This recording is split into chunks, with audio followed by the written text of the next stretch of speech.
بسم الله الرحمن الرحيم. الحمد لله والصلاة والسلام على رسول الله وعلى آله وصحبه ومن والاه. رب اشرح لي صدري ويسر لي أمري فاحلل عقدة من لساني يفقهوا قولي. بەڕێزان و خۆشەویستان، خۆشحاڵین کە لە شەشەم ڕۆژی مانگی پڕبەرەکەتی ڕەمەزان لە گوڵستانە جوانەکەی پێیام دێنەوە خزمەت ئێوەی بەڕێز و خۆشەویست. هیوادارین کە ئەمڕۆژ بێکەوە هەم لەگەڵ میوانەکان هەم لەگەڵ مامۆستا شێخ فاتیحی خۆشەویست بڕگە و بابەتەکانمان ببێتە جێی سەرنج و بایەخی ئێوەی بەڕێز و خۆشەویست و لەگەڵ کۆی بەرنامەکەمان لەگەڵمان بن. مامۆستا شێخ، نازانم برێم تۆ بەخێربێیان من والله بيما بتوغلين بخير بي يا سلامة يا بخير خواسكر سلامتك محمد جميل. طبعا زوزر خوش حالين كجنابيان بشدارن لبرنامج كيمياء وهاوكاري كيمن برنامج كولسان يا اخو بخير من سلامت بيا زامن فكرم لا ناوكد ذكردوا ماموستا الشيخ ماموستا الشيخ ناوي ماموستا الشيخ فاتحي دڵەکانە زەنابەت ئەزمونێکی باش هەیە، يعني زي شرف منديك لخدمة زنابت بالله يا ربي سلامت. أنزا بل دسبيشي برنامج من دياريشي بتوكم لبو زنابت هنا جزاك الله. أو ناشايسته وناقابلي زنابته بلام وكو دياري كلبيني منو تو بمينيتوا يا ربي بلا كسيشي هوليري لبو كسيشي سليماني كهيز ياوازيك مانيا ما شاء الله إن شاء الله بدل الدبي خورزة خير باتو ديارك الزور مباركة إن شاء الله تسبيحاتي في بقين إن شاء الله خواهي جور السلامة زمان وصل الشيخ إما توركان من رمضان هليك بو كنترول كردين نفسه وكان أما بميوان داري ما مصايشي آيني إن شاء الله بشتوان بخوا وديواتر أو دكتورة برزيك لقل معنا نشترقري بريني قدو رين ما يكان لما نجي رمضان إن شاء الله قفتقوا ذاكين إن شاء الله. طبعا من سرتا حزكم بڵێم ماوەسا حامۆ یەخوا بەخێر بی گۆڕانکاری لە بەرنامەکەمان و هەروەها بەشداری خەڵکی خۆشەویستی شاری هەولێر لە بەرنامەکەمان و ڕاستەوخۆ لە خزمەتتان نابین، ئەمە شەرەفێکی گەورەیە بۆ ئێمە. بەڕاستی یەکێک لەو کلێنانەی هەمان بۆیە کە برا ئەزوو خۆشەویستانەمان لە شاری هەولێر کە بەشدارمانین کە جنابتان هاتوون نوێنەری شارە خۆشەویستەکەی هەولێر و بادینان و ئەو دەڤەرانن یەخوا بەخێر سلامت بیا مامۆستا. ئەگەر باسێکی هەولێرمان بۆ بکەی مانگی ڕەمەزان لە شاری هەولێری خۆشەویست ئێوارانی بەربانگ لەو شارەیە چۆن نەکرێتەوە. پێش بەرنامەکە پرسیاری ئەوم کەوتم ئەگەر باسی کۆن بکەین تۆ ماشەڵڵا گەنجی دۆزارەکان گوتم ئەگەر باسی کۆن بکەم خۆی بەخۆی نوێ باسی کەونێکی چ دەکات. وەڵا مامۆستا شێخ طبعا ڕەمەزان لە کوردستان تایبەتمەندی خۆی هەیە، هەم ئەم بابەتی ئاینداریە تێکەڵ بوو لەگەڵ بابەتێکی کۆنی کولتوری و کوردەواری کە ڕێزی ئاینی ئیسلامی زۆر تێدایە بەڕاستی. ئەنجا هەولێریش و ئەم دەبەرە بە شێوەیەکی گشتی ڕێزگرتنی ڕەمەزان ئەوە شتێکی زۆر گرنگە، یعنی هەز دەکەی ڕێزگرتنیی ڕەمەزان هەیە هەتا ئەوانەی کە ڕەنگە پابەندی باشی دینداریشیان نەوێ، بەڵام کار ڕەمەزان هات و زانیان خەڵکێک بە ڕۆژی ڕەنگە لە بەرچاوی ینی ئەخلاقیەتی بەگشتی کوردەواری هەر بەو شێوەی هینایە لە هەولێریش بە شێوەیەکی تایبەتر. ئەنجا هەم بابەتی ئەو نوێژی تەراویح و ئەم زیندووکردنەوەی شەوان دواتر ئینشاءڵڵا بەڕاستی گەرم و گوڕیەکی چاک بە خەڵکیەوە دیارە. ئەنجا سەرەڕای ئەوەی کە گرفتی دارایی کاریگەری زۆری هەیە لەسەر خەڵک، بەڵام لە ڕووی دینداری و پابەندی بە دینی ئەلحەمدولیلا زۆر باشە. الحەمدولیلا. طبعا هەر شوێنە تایبەتمەندی خۆی هەیە، هەتا لە ناو شاری هەولێریشا ڕەنگەیسا ئەوەی لە دەوروبەری قەڵاتە یاخود گەڕەکە کۆنەکانی شاری هەولێر نەوعێک لە جیاوازی هەبێت، چونکە هەر کولتورە کۆنەکەی شاری هەولێر ماوە لە سەریان لەگەڵ گەڕێکێکی تازە کە تازە دروستەکرێت لە پێشوازی ڕەمەزانە لە مانگی مەولودە. مانگی مەولود شاری هەولێرەوە هەر بەڕاستی ئینسان هەر حەزەکە بچێ بۆ هەولێرەوە ڕۆژ ئەمەنە پێشوازیکی زۆر گەرم لە حەزرەتی ڕەسوڵ الله کرێ صلی الله علیه وسلم لەو ڕۆژە پیرۆزەیە و پێمان خۆشە بەڕاستی بین ئینشاڵڵا شتەکانی هەولێرمان بۆ باس بکەن ئینشاءڵڵا و ئێمە سڵاو و ڕێزی زۆرمان هەیە بۆ شاری هەولێر، بۆ دەوروبەری هەولێر، بۆ ناحێ و قەزاکانی شاری هەولێر، بۆ کوردستانی ڕۆژهەڵات کە ماوەسە حەمە بینەرێکی زۆر باشمان هەیە. من ڕۆشتم بۆ کوردستانی ڕۆژهەڵات لەخوا بەزابێ، ینی زۆر دڵخۆش بوون بەم ئێوارانەی بەرنامەی گوڵستان کە پارسی گەوهەر بوو واتە لە پەیام کە پێشکەشمانە کرد و هەستم کرد لەوێ کە زۆر خەڵک متابعی بەرنامەکەکە لەبەرەوە سڵاوی زۆرمان هەیە بۆ کوردستانی ڕۆژهەڵات، بۆ شارە خۆشەویستەکانی مەهاباد و هەروەها پاوە، مەریوان، سنە، کرماشان، هەموو ئەو شوێنانەی کە بەڕاستی خەڵکی خۆشەویستی کوردستانی لێەوە ئێمە ڕێز و سوپاسمان هەیە بۆ هەموو بەشەکانی تری کوردستان. مامۆستا شێخ فەرمووم بابەتی کە جەنابەت ئەمڕۆ ئامادە دەکرێت. وڵای ماوەسەم هەموو ئێمە ڕۆژانە شتێکمان هەیە دەربارەی ژیانی سەحابەکانی پێغەمبەر صلی الله علیه و سلم لە حەزرەتی ئەبوبەکر و عومەر و عوثمان و عەلی یەکی نوبزەیەکی کورتەوەنەی کاتمان هەبێت قسەی لەسەرەکەین. حەزم بەرەم ڕۆ هەر ئیشارەتێک بە خێزانەکانی پێغەمبەری خوا بکەم صلی الله علیه و سلم. خاڵێکی زۆر گرنگ هەیە لە ژیانی ئێمەیە کە بەڕاستی حورمەت و ڕێزی خانەوادەی پێغەمبەری خوا صلی الله علیه و سلم خێزانەکانی پێغەمبەر زۆر گەورەیە بێ زۆر گەورە بێ لامان چونکە ئومەهات المؤمنین ئەوان یعنی بە نەسی قورئان دایکی ئیماندارانن هەین دایکی ئێمەن بە نەسی قورئانە مە شتێک نی ئێمە یعنی هەروە بە هاکەزایی سەیری خێزانەکانی پێغەمبەرکەین صلی الله علیه و سلم لەبەرەوە ڕێزگرتن و ئەدەب نواندن لە خزمەت پێغەمبەری خوا صلی الله علیه و سلم و لە خزمەت خێزانەکانیە ئەدەبە بۆ خزمەتی ڕسوول الله صلی الله علیه و سلم لەبەرەوە سیرەکەین پێغەمبەری خوا صلی الله علیه و سلم ماوەسەم هەمووگە سیر بکەیت لە کاتێکا کە یەکەم جار خێزانێنێن لە تەمەنی 25 ساڵیە حەزرەتی خەدیجەی کوبرا هێنێت. خەدیجەی کچی خۆیلید ئافرەتێک بووە پێغەمبەری خوا صلی الله علیه و سلم ئەگەر سەیری ناحیە ئەوە بکەی کە گەنجێکی 25 ساڵ ژن ئەهێنێت بەڵام پێغەمبەری خوا صلی الله علیه و سلم ئافرەتی کێناوە کە شتوی کردووە و مناڵی هەبوو تەمەنی 15 ساڵ لە پێغەمبەر صلی الله علیه و سلم گەورەتر بووە یعنی تەمەنی 40 ساڵ بۆ پێغەمبەر صلی الله علیه و سلم تەمەنی 25 ساڵە. لەبەرەوە حل لەم سەرەتایەوە ئەبێن لەوە تێبگەین کە زەواج ژنهێنان لە سەردەمی پێغەمبەری خوا صلی الله علیه و سلم لە عەسرەکەیە لەو بی ئەو ژینگەی کە پێغەمبەری خوا صلی الله علیه و سلم تیا ژیاوە لەگەڵ ئەم بی ئەو ژینگەی ئێستای ئێمە جیاوازە هەمتر لە ڕووی ژنهێنان لە ڕووی شوکردن لە ڕووی زوو شوکردن لە ڕووی ئەوەی کە کۆمەلگا چۆن ینی زۆر عادەتی بوو ینی عادەتی نەبووە تۆ ژنێکت هەبێت ئاسایی ئەوە بۆ کە تۆ چەند ژنێکت هەبێت چەند خێزانێکت هەبێت لەوەرەوە پێغەمبەر صلی الله علیه و سلم ئەگەر سیر بکەین حل لە سەرەتای گەنجێتیە کە هێشتا نەبووە پێغەمبەری خوا صلی الله علیه و سلم نەزرەیەکی دوو لە حەزرەتی ڕەسوول الله صلی الله علیه و سلم شەهوانی نەبووە بۆ ژن ئەوە تا حەزرەتی خەدیجە هێنێ بە عەقڵی هێنێت کە ئافرەتێکی عەقڵ و کامڵ و ینی جێی مەشۆرەت. وەختێکیش حەزرەتی خەدیجە طبعاً تا تەمەنی نزیکی 50 ساڵی لەگەڵ پێغەمبەری خوا صلی الله علیه و سلم ژیاوە لە مەککەیە چونکە 40 ساڵ کە بووە پێغەمبەری خوا صلی الله علیه و سلم دوای ئەوەش نزیکی چەند ساڵێک ژیاوە نزیکی تا 50 ساڵ ژیاوە لە خزمەت پێغەمبەر صلی الله علیه و سلم لەو 50 ساڵی تەمەنیا بەس یەک خێزانی هەبووە بەس خەدیجەی هەبووە کە پاڵپشتێکی باشی پێغەمبەر صلی الله علیه و سلم بەڵام ژنیکەی نەهێناوە کەواتە پێغەمبەری خوا صلی الله علیه و سلم زۆر مەبەستدار نەبووە بە مەسەلە شەهوانیەکان شتێکی تر لە پشتی پێغەمبەری خوا صلی الله علیه و سلم یعنی مەبەستی گەورە لە پێغەمبەری خوا صلی الله علیه و سلم بڵاوکردنەوەی ئەم داعوە و بانگەوازە بووە یعنی گرنگی زۆر نەیەوە بۆ کە خێزانی مناڵ ژن یعنی ئەم شتانە ئەولەویات نەبوو ئەولەویاتی ئەو ڕیسالەت و پەیامەکەی بووە لە 50 ساڵیە کە خەدیجە وەفات دەکات تا 52 ساڵی خێزانی نابێت پێغەمبەری خوا صلی الله علیه و سلم ئەو دوو ساڵە هەر وەکو حەنانێک وەکو محەبەتێ بۆ حەزرەتی خەدیجە شکۆ دائیمە لە بیری بووە ئەفەرمێ ژنی نەهێنا لە 52 ساڵیە ئافرەتێک هێنێت کەم ئافرەتە تەمەنی چەند بێ ماوەسەڵ هەمەوە ینی ئافرەتێکە کۆمەڵی مناڵی هەیە کەسیشی نییە هیجرەتی کردو بۆ مەدینە دەستی کورتە هەموو موسڵمانەکان هەمویان دەستیان کرد بۆ هیجرەتیان کردووە پێغەمبەری خوا صلی الله علیه و سلم فەرمێ من داواتەکەم بۆ خۆم فەرمی یا ڕەسوول الله من ژنێکی بە تەمەن و 80 ساڵ بووە ینی پێغەمبەر صلی الله علیه و سلم لە دوای حەزرەتی خەدیجە کە 2 ساڵیش ژنی نییە تا تەمەنی 80 ساڵی ینی ئەم ئافرەتە تەمەنی 80 ساڵ بوو پێغەمبەر صلی الله علیه و سلم مارەیە کاتوەی هێنێ دوای ئەو عائیشە هێنێت دوای ئەو عائیشە هێنێت و خێزانەکانی تری بە هەمان شێوە جا بە کاتی زیاتر بین بڵێ میوانەکەمان مادەم ئامادەیە مامۆستای شەو دەبێت ڕێزی زیاتریشی لێ بگرین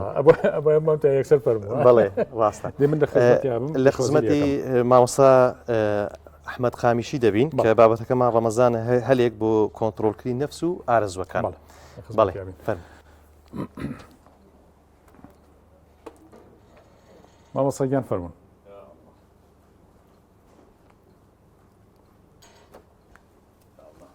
عليكم السلام ورحمة الله مامۆستا گیان یاخوا بەخێر بن باش قوربان جەنابی مامۆستا یاخوا بەخێر بێ خوا سەلامەتکە فەرموو مامۆستا گیان بەخێر بن یاخوا جەماعەت باش نەمولای فرمو يا الله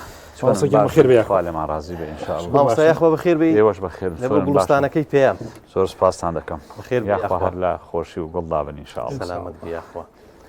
مامۆستاگیان لەگەڵ مانگی پیرۆزی ڕەمەزان و مزگەوت و ماشەڵڵاتر مامۆسایان ئەوانەی کە محرابیان لە محرابی پێغەمبەران صلی الله علیه و سلم زۆر مەشغوڵن لە مانگی ڕەمەزانە و بەتایبەتی شەوانی تەراویح و 5 فەرزەکە و ئەشی سەرشان وەڵامدانەوەی مسلمانان و ئێمە لە ڕەمەزانە مامۆسا ئەوەی زۆر گرنگە ئەوەیە کە چۆن بتوانین گۆڕانکاری لە خۆمانە دروست بکەین چی بکەین بۆی گۆڕانکاری دروست بکەین ڕەمەزان هەلێکی باشە بۆی کە نەفسمان جڵەوگیر بکەین و تربیەتی نەفسمان بین نەفس بکوژین یان تربیەتی بین ماوەسا بەڵێ بەناوی خوای بەخشندەی مهرەبان سوپاسان دەکەم بۆ ئەم دەرفەتە و لە خوای گەورە داواکارم ان شاء الله تعالى لێی دەپاڕینەوە تاعات و عیبارەتی هەموو لایەکمان قبول کە ئەو قسانەی کە ئێمە دەیکەین لەگەڵ بەڕێستان بۆ بینەران بۆ خۆشمان ان شاء الله عملی پێ بکەین ان شاء الله تعالى وڵا بە حقیقەت لەبەرەوەی ژیان بەشی زۆری دووبارەیە بەردەوام دووبارە بوونەوە هەیە کە دووبارە بوونەوە دەبێ زۆر جار سارد بوونەوە و کاڵ بوونەوە ئەمانت بەسەر ئینساندا دێ جا ئیسلام دائیمەن هانمان دەدات کۆمەڵێ مناسبە و بۆنە و وێزگەی بۆ داناوین بۆ ئەوەی نوێبوونەوەمان هەبێ مەسەڵەن ڕۆژانی جومعە نوێبوونەوەیکی هەفتانەیە جەژنەکان نوێبوونەوەیکی ساڵانەیە ڕەمەزانیش بە هەمان شێوە نوێبوونەوەیە نوێبوونەوەی لە جەستە و لاشەدا نوێبوونەوەی لە هەڵدانەوەی پەڕێکی تازە لە ژیان نوێبوونەوەی لەوەی کەوا ئێمە جارێککە بە خۆمان دابچینەوە لەلانی دەرونیەوە نوێبوونەوە بکەین جا هەموو ئەمانە پێمان دەڵێ کە ڕەمەزان ئێمە چۆن بتوانین ئەو کارە ئەنجام بین لە ڕێگەی ڕۆژی ڕەمەزانەوە لە ڕێگەی تاعات و عیبارەتی ڕەمەزانەوە هەموو ئەوانە پێمان دەڵێ کە ئێمە تەمەن نابێت نەفسمان بکوژین نەفس نابێ بیکوژی چونکە نەفس و هەوا و ئارەزوو لە شتە حەڵاڵەکانە شتێکی باشە و هەمومان حەز و ئارەزوومان هەیە بەس ئەبێ سەرکوتی بکەین ئەو نەفس و شەیتانە خراپە کە ئەبێ سەرکوتی بکەین کە ویستی تەجاوز بکە لە سنووری خوای تێپەڕان ئەبێ سەرکوتی بکەین ئەمە چی وامان لێ دەکات ڕۆژی ڕەمەزان لە ڕێگەی ڕۆژی ڕەمەزانەوە ئێمە دەتوانین نەفسمان کۆنتترۆل بکەین و وامان لێ وا بکەین کە نەفست بەدەست تۆ بێ نەک تۆ بەدەست نەفسەوە بی یعنی ئێستا خەڵک وای لە هاتۆ بەشی زۆری بەدەست نەفسەوەیە حەزم لەوەیە و لە سیارەیە و لەم خانووە و لەم خواردنە و لەم مەسەڵەن بە زۆری ئینسانەکان کە لە پێغەمبەری خوا صلی الله علیه و سلم پرسیار کرا ئەهلی ئاگر بۆچی چوونە ئاگرەوە ئەکثەر ما یدخل الناس النار بەشی زۆری خەڵک کە ئەچێتە ئاگرەوە بەهۆی چیەوەیە ئەلفەم والفەرج بەهۆی دەم و دامێنەوەی دەم و دامێنیش نەفس و ئارەزووە حەزم لەوەیە ئەی خۆم مثلا مسائل جنسی لە حرام و لە زینا و لە فەساد و لە خراپە هەموو ئارەزوو و حەز و ئارەزوەکان وای کردووە کە ئینسان بەهۆی دەم و دامێنی و خوانە خواستە بچێتە ئاگرەوە دەی لێرەدا ئەوە ڕۆژووامان لێ دەکات کە ئێمە کۆنتترۆڵی نەفسمان بکەین نەفسمان بەدەست خۆمانەوە بێ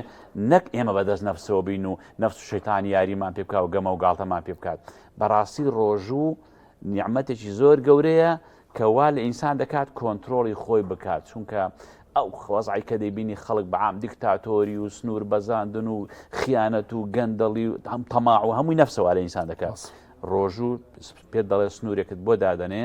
بۆ ئەوەی کەوێ بەر ئەو فەرمودەی پێغەمبەری خوا صلی الله علیه و سلم کە ڕیوایەت کراوە لە رسول الله صلی الله عليه وسلم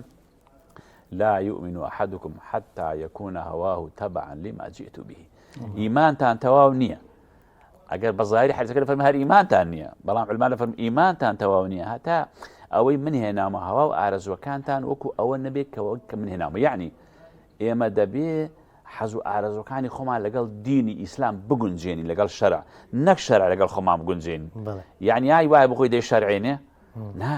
دەبێت تۆ هەموو هەوا و ئارەزوو و عەقلیەت و طەبیعەتت بە تەرازوی قورئان و سونەت بپێوی نەک بڵێ وەڵام من ڕەئیم وایە و من حەزم وایە و ئەخر حەز و ڕەئی تۆچی ڕێی دووە تۆچی کاکە مسلمان دەبێت هەموو شتێکمان لە تەرازوی ئیسلام دەبێت بۆیە بەهۆی ڕۆژوی ڕەمەزانەوە وامان لێ دەکات کە ئێمە نەفسمان بەدەست خۆمانەوە بێت ئەوە فەرموو تا ئێوارێژ ناخۆ ئەوە چییە ژەمێک خواردن هەر نەخۆم کەواتە تۆ ئەگەر لە حەڵاڵەکان تاقی کرایەوە مەمنوع بووی دەبێت لە حرامەکان بە تەریق الئەولا تۆی ڕۆژوگر غیبەت نەکەی بوختان نەکەی چاوت بپارێزی لە حرام هەموو ئەندامەکان بپارێزی لە حرام کەواتە تۆ کۆنتترۆلی خۆت کرد کەواتە تۆ بەڕاستی دەبی بە ئینسان بەڕاستی دەبی بە مرۆڤ نەجاتت دەبێت لە خیانەت لە دووڕووی لە گەندەڵی ڕۆژتا ئێوارە تۆ هیچ ناخۆی ئەتوانی بخۆی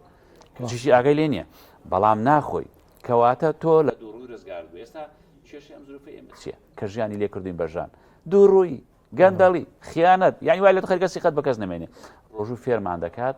کە بەڕاستی دەبێ ئێمە ئەو نەفس و ئارەز و شەیطانی کە وای لێ کردوین کە بۆ حراممان دەبات بەرەو خیانەتمان دەبات ئەوە ستۆپ. بەڵێ جەنابی مامۆستای طبعاً مانجی ڕەمەزان تایبەتمەندیەکی هەیە کە ئەوەی کە ڕەنگە ئیلتیزامی باشیشی زۆر بەدین نەبێ بەڵام کە ڕەمەزان هات خۆی وەک دەڵێ لاشەکەی دەچێت لە بۆ مزگەوت بەڵێ ینی نوێژی بەجەماعە تەراویح ڕەنگە بگەڕێتەوە لە بۆ قورئان خوێندن چۆن وا لە نەفسی بکەین کە لە دوای ڕەمەزانیش بەو شێوازە بەردەوام بین یعنی بەردەوام بین لە عیبادەت کە ئەوە سنەتێکی پێغەمبەر صلی الله علیه و سلم کە ئیستیقامەت لەسەر عیبادەت ئەگەر بێت و بەڕێژەی کەمیش بێ بێگومان ڕەمەزان بەرەکەتی خۆی هەیە دەبینی خەڵکەکە بە عامڕوو لە مزگەوت دەکات ینی ئەوە هەمووی بەرەکەتی ڕەمەزانە طبعا بەشێکیشی چاولێکەریە ئەو چاولێکەرش باشە چاولێکەری چاک چاولێکەری چاکە باش بە ئەوەی کە لێرە گرنگە لە ڕەمەزانەوە ئەوانە حاڵی بن لە ڕەمەزان کە چووی بەو چاولێکەرە چاکە بەڵام بۆ چووی لە بەچی دەچی مەبەستە چیە چونکە زۆرێک لای ئەوانە دینداری عادە لە عیبادە یعنی هەر عادە دەڵێ من ڕەمەزانە قورئان دەخوێنم بە ڕۆژ دەبم دەچمە مزگەوت ئەمە عادەتێکە عادەتێکی باشە خۆی عادەتیش نییە عیبادەتە دینە بەڵام ئەو بەو بن بەڵام دوایی چۆن هەبێ نەفس شەیطان وای لێ نەکات کە سار بێتەوە ئەوە بەحەقە طبعا شەیطان دائیمە لە کەمیندا دائیمەن چۆن حتا هیچی پێ نەکرێت لە نوێژەکە وەزوەسەد بۆ دروستەکە ئەمە فێڵەکانی شەیطان دەبێت ئاگامان لێ بێ ئەوەی کە زۆر زۆر دەور دەبینێ کەوا تۆ بەردەوام بیت یەکەمیان عەقیدەی دامەزراو لە ڕەمەزان بتوانانی عەقیدەیەکی دامەزراو وەربگری و هەروەها پەروەردەی ئیمانی و ئیسلامی ئەمە زۆر مهمە کەوا لێ دەکات کە تۆ خواپەرست بی ڕەمەزان پەرست نەبی کە تۆ تێی بگەی کە تۆ دەڵێ ئیاکە نەعبودو ئایا تۆ چێ دەپەرستی ئەڵڵا جەلە جەلالوهو ڕەمەزان ناپەرستی خوای ڕەمەزان دەپەرستی ئەمە زۆر مهمە کەوات لێ بکات تۆ کەسێکی دامەزراو بی لە دوای ڕەمەزانیش بەردەوام بی لە ڕەمەزان ئیسفادەت کردبێ عەقیدەت دامەزراوە و هەروەها فێری عیبادەت و تاعات بووی جگەرەم واز لێ هێنا ڤەیپم واز لێ هێنا نێرگەلەم واز لێ هێنا کورێ ئەو شتانە چییە ڕەمەزان فێرم دەکا هەموو ئەو ببم بە گەنجێکی خواپەرست ببم بە مسلمانێکی خواپەرست تەواو ڕەمەزان بڕیارمدا ئافرەت باڵاپۆشیم کرد دوای ڕەمەزانیش تەواو ئەمە عەقیدە پەروەردە ئیمانی ماوەسەگیان ڕۆژوو حتا ڕۆژی سونەت ئێمە ڕائکێشێ بۆ ئەوی کە باسی ئەو بکەین کەواتە ڕۆژوو یەکێکە لە خاڵە زۆر گرنگەکان بۆ پەروەردەی نەفس بۆیە پێغەمبەر سەڵەڵاهو فەرمێ ئەگەر گەنجەکان توانیتان ژن بێنن واژن بێنن ئەگەر نەتان توانی بە ڕۆژوو بن سری ئەم بە ڕۆژوو بوونەش هەر ئەم پەروەردەیەکە لە ڕۆژوە هەیە بۆ نەفس بێگومان ئینسان کە بە ڕۆژوو دەبێت تا ئەندازەیەکی زۆر حەز و ئارەزوەکانی دادەمرکێتەوە بێتاقەجا طبعا ئاگە هەر بڵێ خۆ ئێستا لەم کاتانەیە کە بەعام خەڵک بە ڕۆژووە هەمومان دەزانین دنیا فێنکە و هەروەها ڕۆژەکە درێژ نییە بەیانی نان خواردو ینی پارشێ و ئێوارش نانەخۆی ژەمێک نیوەڕە هیچ زۆر ناڕەحەت نابی بەڵام ئەگەر بڵێ نیەتمە 1 ساعت بە ڕۆژوم شەیتان بێتاقەت دەکە ئەوە بەرنامەی خۆیەتی چونکە وعدی داوە بەڵام لێرەدا ئەوە کە بێتاقەت دەبی تۆزێک حەز و ئارەزوەکانیش دادەمرکێتەوە ئەو شەوق و زەوقی کە لە غەیری ڕۆژوو هەتە لە ڕۆژوانیتە مەسائلی جنسی مەسائلی شەهوەت جا لەبەرەوە ڕۆژوو یەکێکە لەو هۆکارانی کە شەهوەتەکان دادەمرکێنێتەوە بۆ چونکە تۆ هەموو خراپەکاری جاران داگوت لە بەغا مەلهای لێ و لە سلێمانی دانەیەک و لە فڵان شوێن ئێستا هەمووی ئەگەر کەسێ مەبەستی بێ خراپەکە لە باخەڵی خۆدایە چاک و خراپەکە و مۆبایلێ سۆشیال میدیا لە باخەڵی خۆدایە لەبەرەوە ئەگەر بەڕاستی کۆنتترۆلی نەفسی خۆت نەکەی ئەگەر بەڕاستی لە ڕێگەی نوێژ و ڕۆژ و تاعات و عیبادەتەوە تۆی گەنج لەم سەردەمەدا کە ئەم هەموو فەسادە لە بەردەمتایە ئەم هەموو خراپەکاریە بە بەلاش ئەگەر بەڕاستی ڕۆژووی ڕەمەزان و ڕۆژۆ سونەتەکان و تاعات و عیبادەت نەبێ بەڕاستی بە ئاسانی ناتوانێت زاڵ بێت بۆ پێغەمبەری خوا سازم فەرموویەتی یا معشەرە شەباب من استطاع منكم الباءة فليتزوج ئەوەی کە توانای هەیە با زەواج بکە بۆ هەردوو لە چونکە ئەوە ئینسان حەز و ئارەزوەکانی لە حەڵاڵدا خاڵی دەکاتەوە ئەگەر نەیتوانی طبعا ئەوە ئەگەر کەسە نەیتوانی ئەوە فعليكم بالصوم فإنه له وجاء بابا ڕۆژوو بێ چونکە پارێزەرە جا ڕۆژوو الصوم جنة دەت پارێزێ هەم لە ئاگری دنیا هەم لە ئاگری قیامەت.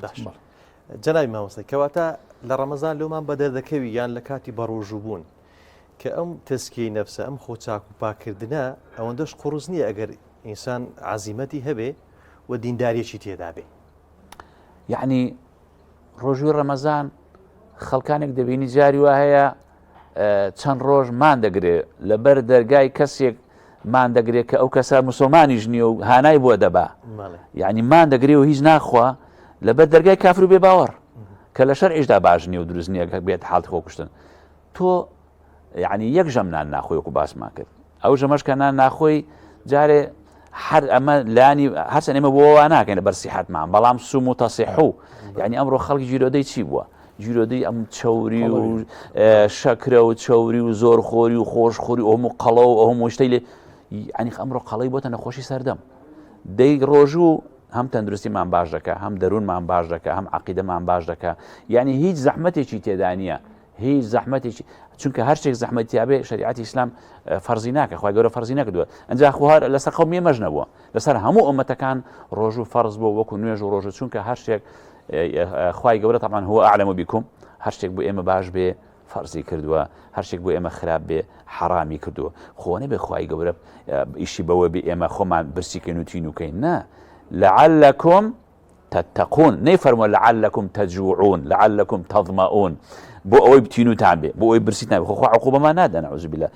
بەڵکو لعلكم تتقون جا ئەو تەقوایە هەم تەزکیەی نەفسی تێدایە هەم تاعەت و عیبادەتی تێدایە بەڕاستی ئینسان کە تەقوادار بوو دۆستی خوایە ئینسانش کە دۆستی خوا بوو بەڕاستی ئەوە ئەولیایە چونکە ئەوانەی کە تەقوایان نییە ئینسان کە لە خوا نەترسا دڕوندەیە پرۆسەی زلهێزەکان کە سەیری ئەوانە بکەکەوە چی لە مسلمانان دەکەن سەیری کە ئەوانەی غەزە کە چیان لێکرا ئینسان کە تەقوای نەبوو ئیذا لەم تەستەحی فاصنع ما شئت. موسى محمد طبعا جناي موسى لعلكم تتقون تەنها سەرکوتکردنی نەفس یا جڵەوگیری نەفس تەنها بۆ ئەوە نییە کە ئێمە لە گوناهەکە دووربین ئەلبەت لە بەرامبەر ئەمەیە مەقامی ئینسان بەرزە بێتەوە ئێمە ئەم پلانەی کە لە نەفسا باسەکرێت لە نفسی ئەمارە بالسوء چیتە نفسی مطمئنە و لێوە بۆ نفسی مطمئنە یعنی ئەم قۆناغانە لە مانگی ڕەمەزانە ئەگەر کەسێک خۆی گەورە تەوفیقی با دەستێکەوێت ئەگاتە ئەم قۆناغانی کە وردە لۆمەی نفسی خۆی بکات و لەسەر و گوناهانی کە کردوێتی دوایی بگاتە ئیطمینان و بە ئیطمینان و وەفات بکە کەواتە مەوەسا شتەکە دوولایەنەیە لایەکی ئەوەیە کە تۆ لە گوناهەکان خۆتە پارێزی لاکەی تری ئەوەیە کە تۆ پێ ئەگەیت ینی گەشە ئەەکەی لە ڕووی ئیمانیەوە بەتەکید یعنی ڕەمەزان کە خاڵی وەرچەرخان و خاڵی گۆڕانکاری و خاڵی بە خۆداچوونەوەی وەکو ئاماژەم پێدا پێشتریش خۆخوای گەورە بە ئیش بەوە نیە تاوەکو من و تۆ خۆمان برسیکەین بەڵکو یعنی بە ئاگاهێنانەوەیە چونکە ئینسان کە کەوتە شوێن هەوا و ئارەزوو لەه و لەعب و خواردن و گاڵتە جاری و ها لە مەجلیسی ئینەکان دادنیشی جاری وا هەیە یعنی کە کەوتنە سەر خواردن و باسی دنیا ئاگا لە قیامەت نامێنێ ئینسان یعنی نسیانی زۆرە یعنی بەڕاستی شتی زوو لەبیر دەچێتەوە بۆیە بەردەوام جومعەکان ڕەمەزانەکان یا عیبادەتانە زۆربەی کات وەذەکر فەذەکر یعنی بیرخستنەوەیە بۆ ئەوەی ئینسان بتوانێ خەمی خۆی بخوا چونکە ئێمە قیامەتێکی سەختمان لە پێشە خەمی خۆمان خۆی نفسی مطمئنمانە چۆن دەستکەوێ دڵی ئارام نفسی ئارام آخر ئێستا کێشەی گەورەی خەڵک یعنی بەڕاستی لایەنە دەرونیەکەیە کابرا دەڵێ وەڵڵی مامۆستا سیارەم هەیە کورە خانوم هەیە بەخوا باخم هەیە ڤێلام هەیە کورە چەندی موچەم هەیە بەس وەڵڵی مرتاح نیم ئەڵڵاه مرتاح نییە ئەوروپیەکان لە قیمەی تەکنۆلۆژیا و دەوڵەمەندیە ئینتیحارەکە بۆ فەراغێکی ڕۆحی هەیە بەڵام سوبحان الله خەڵچینە چەند خۆشە ئێواران للصائم فرحتان پێغەمبەری خوا کاک ئێمە لە دوو دڵخۆشی دەگەڕین چۆن دڵی خۆمان خۆشکەین ئایا هەر بە گۆشتی مریشکی مەسلەحە و بەش لە برنج دڵمان خۆشە بێ ئیکاکە دەمە دەیخۆین ئایا دڵمان خۆشن نە بەخوا بووی نەخۆشیە بەڵام چۆن بەختەوەری و دڵخۆشیمان دەستکەوێ واللهی ئەوش ئەوەیە لیصائمی فەرحەتان ئینسان ڕۆژوگر دوو خۆشی هەیە فەرحەتون عند فطره بەخوا ئێواران جەژنە هەموو ئێواران ئەو ئاوات دەڵی قەتم ئاو نەدیوە هەمومان دی کە پەلاماری ئەو برنجەی دەدا جا ئەم شلی قەیسیشی لەگەڵ بێ ئیترها ئەمە بۆ خۆی زۆر خۆشە هەموو ئێواران جەژنە یعنی مسلمان هەموو ئێواران بۆ خۆی لە جەژنە ملیارەها مسلمان وفرحة عند لقاء ربه خۆشیەکەی کەش کاتی بە خزمەت ئەڵڵا دەگا جەل لە جەلالو کە ڕۆژ و شفاعەتی بۆ دەکا خەڵچینە ئێمە چۆن خۆمان دڵخۆشکەین یعنی ئێمە بە دوای بەختەوەری ئاگەڕێن بەخوا تۆ ناویشی بەختیار بێ لە گەڕەکی بەختیاریش بی هەگەر ڕێ بەختەوەری نەگرت بێ بەخوا بەختەوەر نابی ڕێ بەختیاری و بەختەوەری ئەم ئیسلام و ئیمانەیە وەرە کاکە دڵت تەنگە خەمباری وەرە بە ڕۆژوو بە ئێواران جەژنە چەند خۆشە نان خواردن لەسەر برسێتی هەر زۆر بەلەزەتە لەوەش خۆشتر چەند خۆشە فەرمانی خوا جێبەجێ کردووە پیاوی بێ ڕۆژوو ئێوارەی لێ هات کەسدا دەنیشیە پەشیمان و مات بێ ڕۆژووە ئێوارە هاتووە ئەو هیچ خەڵکەکەژەوە تا هەمووشی ئەو لەبەرەوەی بە ڕۆژوو نەبووە پەشیمانە ئەجا ڕۆژی قیامەتیش شەرمەزارە لەبەرەوە ئێمە ئەگەرمانوێت دڵمان خۆش بێ تەزکیی نەفسمان هەبێ دڵمان خۆش بێ عنی لەو خەفەت و مەراقە ڕزگارمان بێ با بە عەقیدە و بیر و باوەڕەوە با بۆ ئەڵڵا جەلە جەلالوهو بە ڕۆژوو بین سی ڕۆژی ڕەمەزان سی جەژنمان هەیە جەژنە گەورەکەش لای ئەڵڵا دەکەین جەلە جەلالوهو هەم بۆ دڵ و دەرونی خۆمان باشە دڵمان خۆش بێ هەم بۆ جەستەمان باشە هەم فەرمانی ئەڵڵا جێبەجێ دەکەین لە هەمووی خۆشتر بەڵێ ئەنجا جەنابی مامۆستا وەک فەرمووت کە بۆ نمونە جومعان دواتر ئەوەی کە هەمووی نوێبوونەوەیە هەمووی نوێبوونەوەیە ئێستا مرۆڤایەتێ ببینی ئەگەر ئەم ئیسلامەتەی لێ دابڕنین وانە شتێک نامێنێتەوە بەوەی کە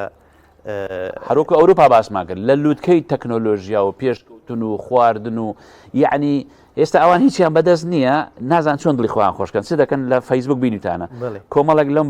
بەرامبەرێک خۆیان کردو بە سەگد و لە ڕوبینەران ئەها بە یەک دەوەڕن حەب کۆمەڵێک شەڕەتەماتەی دەکەن کۆمەڵێکی لە ناڕ و بار و مەلها و ئەمانە خۆیان خاڵی دەکەنەوە ئەمە بە حیساب خۆشی خۆیان دەردەبڕن بەڵام داغان و وێران دەبن ئەو سعاتێککە هاتنە دەرەوە ئەی هەوار لەبەر ئەوە خۆشی ڕاستەقینە لە ئیسلامدایە لە ڕۆژوودایە بەس خۆزگە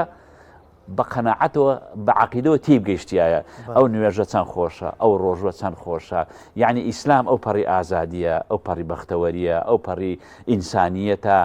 بەس کەسێکە تی بگە بەس ئەوەی کە تی نەگەیشتووە دەڵێت تۆندڕەوە تیرۆر و تاریک و نازم ئەم جۆرە قسە سواوانەکە دەکەنەوە بەڕاستی ئەگەر دەتانێت دڵتان خۆش بێ ئەگەر دەتانێت تەزکیی نەفس ئەگەر دەتانێت بەختەوەر بن ڕۆژوو بەڵێ ئەجا عەفوەن مامۆستا شێخ دەمیست ئەوە باسکەم عادەتەن ڕەمەزانان لە کۆتایی ڕەمەزان ئەوەی کە پەیوەزدارە بە ئەو ئیشەی کە حکوومەت دەیکا بۆ نمونە ڕێژەی تاوانەکان بڵاو دەکەنەوە کە کەمترین تاوان لە مانجی ڕەمەزان ئەو تەزکیەی نەفسێ ئەم زاڵبوونە بەسەر ئارەزوو نەفسەیەدا کە ڕێگە بە مرۆڤ نادا کە تاوانیش ئەنجام بدا واللهی مامۆستا من زۆر لە حەزی ئەوەم کردووە ئەگەر ئەم ئیسلامە حاکم بێ پۆلیس ئیسراحەت دەکا دادگاکان نیوە بە نیوە چۆڵ دەبن عیادە و دکتۆر و خەستەخانەکان نیوە بە نیوە چۆڵ دەبن بۆ چکە تۆ وەرە هەر پێنجشەمە دووشەمان بە ڕۆژوو بە غەیری ڕەمەزانیش کەم بخۆ ما ملأ ابن آدم وعاء شر من بطنه سيجي معدەی تێکە يعني هەر ئەوەندە خوا دەفەرمێ كلوا واشربوا ولا تسرفوا بخۆن بەڵام زێدە ڕەوی نەکەی ئیسراف نەکەی ئەوە وەڵامی هەموو پرسیارەکان دەداتەوە یعنی ئەنجا دووە ئیسلام پێ دەڵێ نابێ تعدا لە ماڵ و ناموسی خەڵک بکەی یعنی بەس ئیسلام حاکم بێ پۆلیسەکان ئیسراحەت دەکەن دادگاکان ئیسراحەت دەکەن عیادەکان نۆرینگەکان بەڵام لەوانەیە پێشان خۆش نەبێ هێندێکیان تەمان خەڵەوەڕوەتە بازرگانی ئێستا لە ماوەستا زەرە لە ئێمەدا تەمان زۆرێک حەزەکەن نەخۆش زۆر بێ بەڵام بەعام هەموو کەس ئیسراحەت دەکات بۆ خۆشت ئیسراحەت دەکەی دڵت خۆش دەبێ بەڵام بۆچی نایاڵن دوژمنانی ئیسلام لە ئێمە چاتر دەناسن لە مێژە زانانی غەربوتویانە مسلمانان شێرێکیان هەیە لێ بەشەت ئاخەوتووە نێڕن ئەو شێرە بەخەبەر بێ بەخەبەر بێت تێکمان دەرچین ئەو شێرە قورئانە یعنی دانەوێت لە قورئان تێنەگەن لە دین تێنەگەن دینی ڕاستەقینە زۆر خۆشە بەڵام یعنی بەڕاستی دوژمنان کە نایاڵن لەبەر ئەوەی کەوا ئەگەر ڕۆژ هەڵهات ئەگەر خۆر هەڵهات شەمشەمە شوێرە دەبێ ڕاکە مامۆستا باسی فەرحەتانە کرد فەرحەی ئێواران بەربانگ فەرحەیەکی زۆر سەیرە ئیسە زۆر ناڕەحەت ماوەسەم هەموو خێزان کۆ بێتەوە لە نان خواردنی نێوەڕوان و ئێواران و بەیانیانە یعنی ئاسان نییە چکە مناڵەکەت لەو لە خەریکی سعیە ڕەمەزان وایە غێر ڕەمەزان ئەڵێ جبسێکە خۆم و تێرە بوو نایەتە سەر ڕاست ئەویتر شلە ناخوا ئەویتر حەزی لەو خواردنە نیە ئەویتر تۆزێکی تر میوەیەکە خوا بەس ڕەمەزان چونکە هەمووی ڕۆژۆ مەجبورە ئێوارە بێدانی بەسەر سێ سفری مۆبایلەکەیشی لابات هەموو شتێک ئەوەی کە تۆی بەشغوڵ کردو لایە بە ئەو فەرحەیە کە تۆ 50 ساڵ پێش ئێستا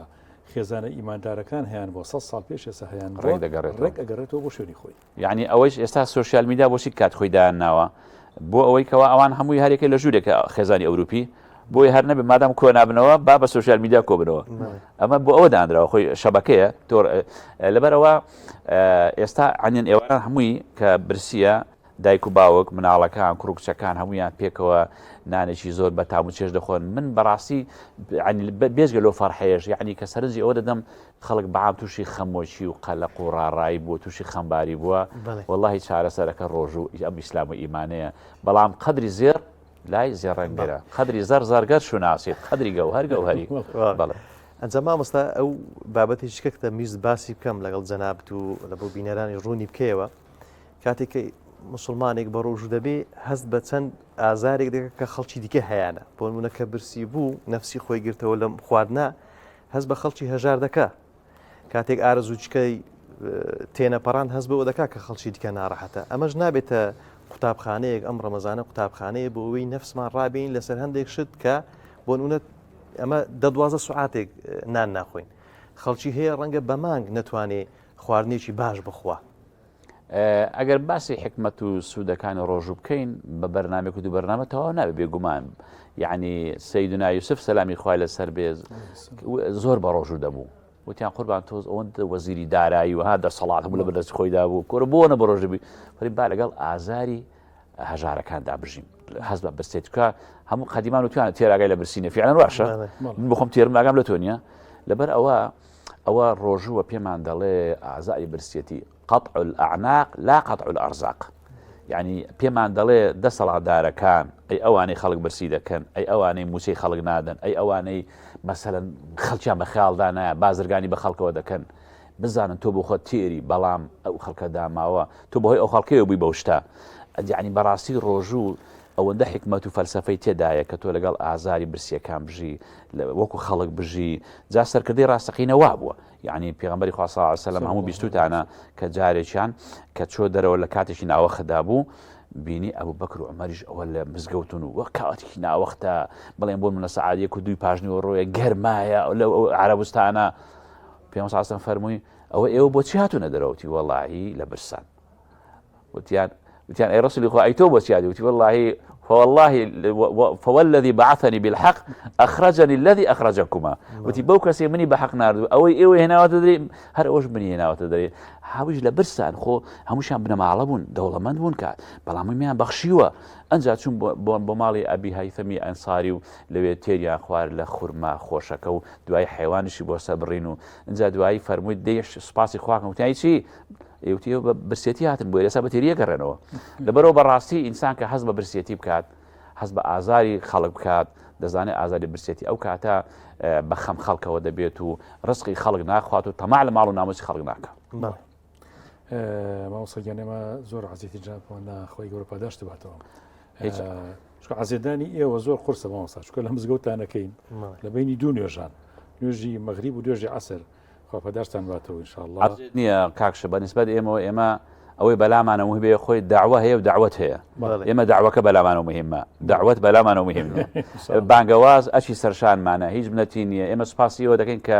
ئەم ئاەت و حەدیث و قسانە دەگەێنن بە موسڵمانان لە ڕێگەی ئەم شاشە جوانەوە ئێوە عەزێ دەبینین جەنابشتان ئێمە هەمومان پێویستیمان بەیە کە لە هەرچی کە دەیشیکەین ئەچی سەرشانمانە هەر خوا لێمان وەرگێ لەخوای گەورە دەپاڕێنەوە تاعات و عیبادەتمان قبول کە و بارانی بە ڕەحمەتمان بۆ بارێنێ ئینشاء الله تعالی و خوای گەورە لە بەهەشتا کۆمان کاتەوە مانجی ڕەمەزان مانجی ئیمتیازی مامۆستایانە خوای گەورە خێریان بنووسی کە هەرچەندە ساڵ 12 مانگ هەر ماندوون الحەمدوللا لەگەڵ خەڵک و هەسان و دانیشتن و بەڵام ڕەمەزانیش زیاتر ڕەنگە پرسیارتان زیاتر ڕوبەڕوو بێتەوە خەڵک ڕەمەزان ئێمە لە خزمەتی ڕەمەزان داین و ڕەمەزان مانجی هەمووانە مانجی هەژارانە هەرچەند ئیشەڵا هیوادارین خەڵکانێک هەیە بە ناوی ڕەمەزانەوە هەندێک سوالکەر هەن کاسبی دەکەن و خۆڵی خەڵک دەبڕن ئیشەڵا ئەوانە ئاگادار بین و هەروە خەڵکێک شیە بە ناوی دینەوە بازرگانیەکە ورجی خۆی پڕ دەکات ئیشەڵا خاڵوەش بە دوورمان کە بتوانین ڕەمەزان بکەینە خزمەتکردن بۆ ئەم ئیسلام و ئیمانە بۆ ئەم مسلمانە بێناز و بێکەسانە ئەمڕۆ لەم سەردەمەدا یاخوا بەخێر بێجەناوی مامۆستای خۆشحاڵ دەکەم. خۆشەویستان ئێمە زۆر سوپاسی مامۆسای خۆشەویستمان جەنابی مامۆسا ئەحمەدی قامیشیەکەین خۆپەداشتی بە خێری باتەوە کە تەشریفیە نابوو ستودیۆکەمان بۆ گوڵستان سپاسان هیوادار ئینشاءڵڵا ئەمە ئاخرجار نەبێەوە ئینشاءڵڵا بەردەوام لە خزمەتیا بین ئاسەگیان خۆی گەورە ماماتە گوڵستانی بەهشتی ئینشاءڵڵا گوڵەکانی وێ ئامین یا رب العالمین. ئەزانم ئێمە دوای ناوبڕێکی ئینشاءڵڵا دێینەوە خزمەتی ئەوەی ئازیز و خۆش. مامۆسا محەممەد ئێمە ئەبێ بچین لای شێف دیار بزانین چی کردووە چی نەکردووە زین ئەوڕۆ چی هەیە لۆمان بەڵێ فەرمو قوربان.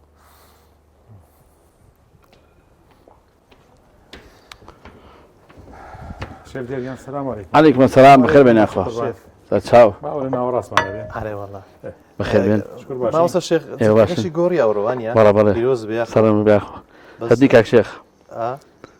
من بۆ زۆرە نیە جوان نییە قەینا نینیەکشم حەزە کردو چیمانە شێف ئەمڕۆ سوپێکی شویتە بۆ لەگەڵ زڵاتێکی عێراقیە وڵاتی عێراقیەکەمان بە خیار و پیاز و گێزەر و کونجی و ساسە بەڵێ ئەوە هەر تەماتەیە شێف بەڵێ فەرخە تەماتەیە زۆر جوانە کاک شێخ ئەڵێ ئێستا بەسەرێ بڕێ ئەو نییە تر جاربە ئیشمان پێ بۆ دیکۆری شتێکی دەکەینەوە ئەو سەرێ بڕین ئەم تەماتەی خۆمانە تەماتەی وامان نەبینەوە بەڕای منیش نەبینەوە لێرە بە زۆر جوانە تامیشان خۆش وڵا ماوەسە شێخ تەماتەکە هەندێک گچکێ بیخۆین ڕۆژیمان دەشتێ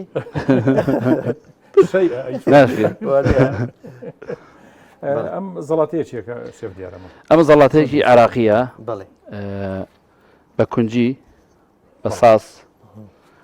خیار و گێزەر بەس گێزەرەکەی بۆ بکوڵێنی پێشتر بۆی زۆر ڕق نەبێ ئەنجە لەگەڵ ساس و خوێ و ئۆریگانۆ لەگەڵ بیبەری ڕەشیشی پێوەیە تۆزە خوێی پێوەیە ئە کونجی سپێشی پێوەیە زۆر خۆش دارێتە زۆر ئەوە لە ینی تایبەتمەندە بە عێراق زەڵاتی عێراق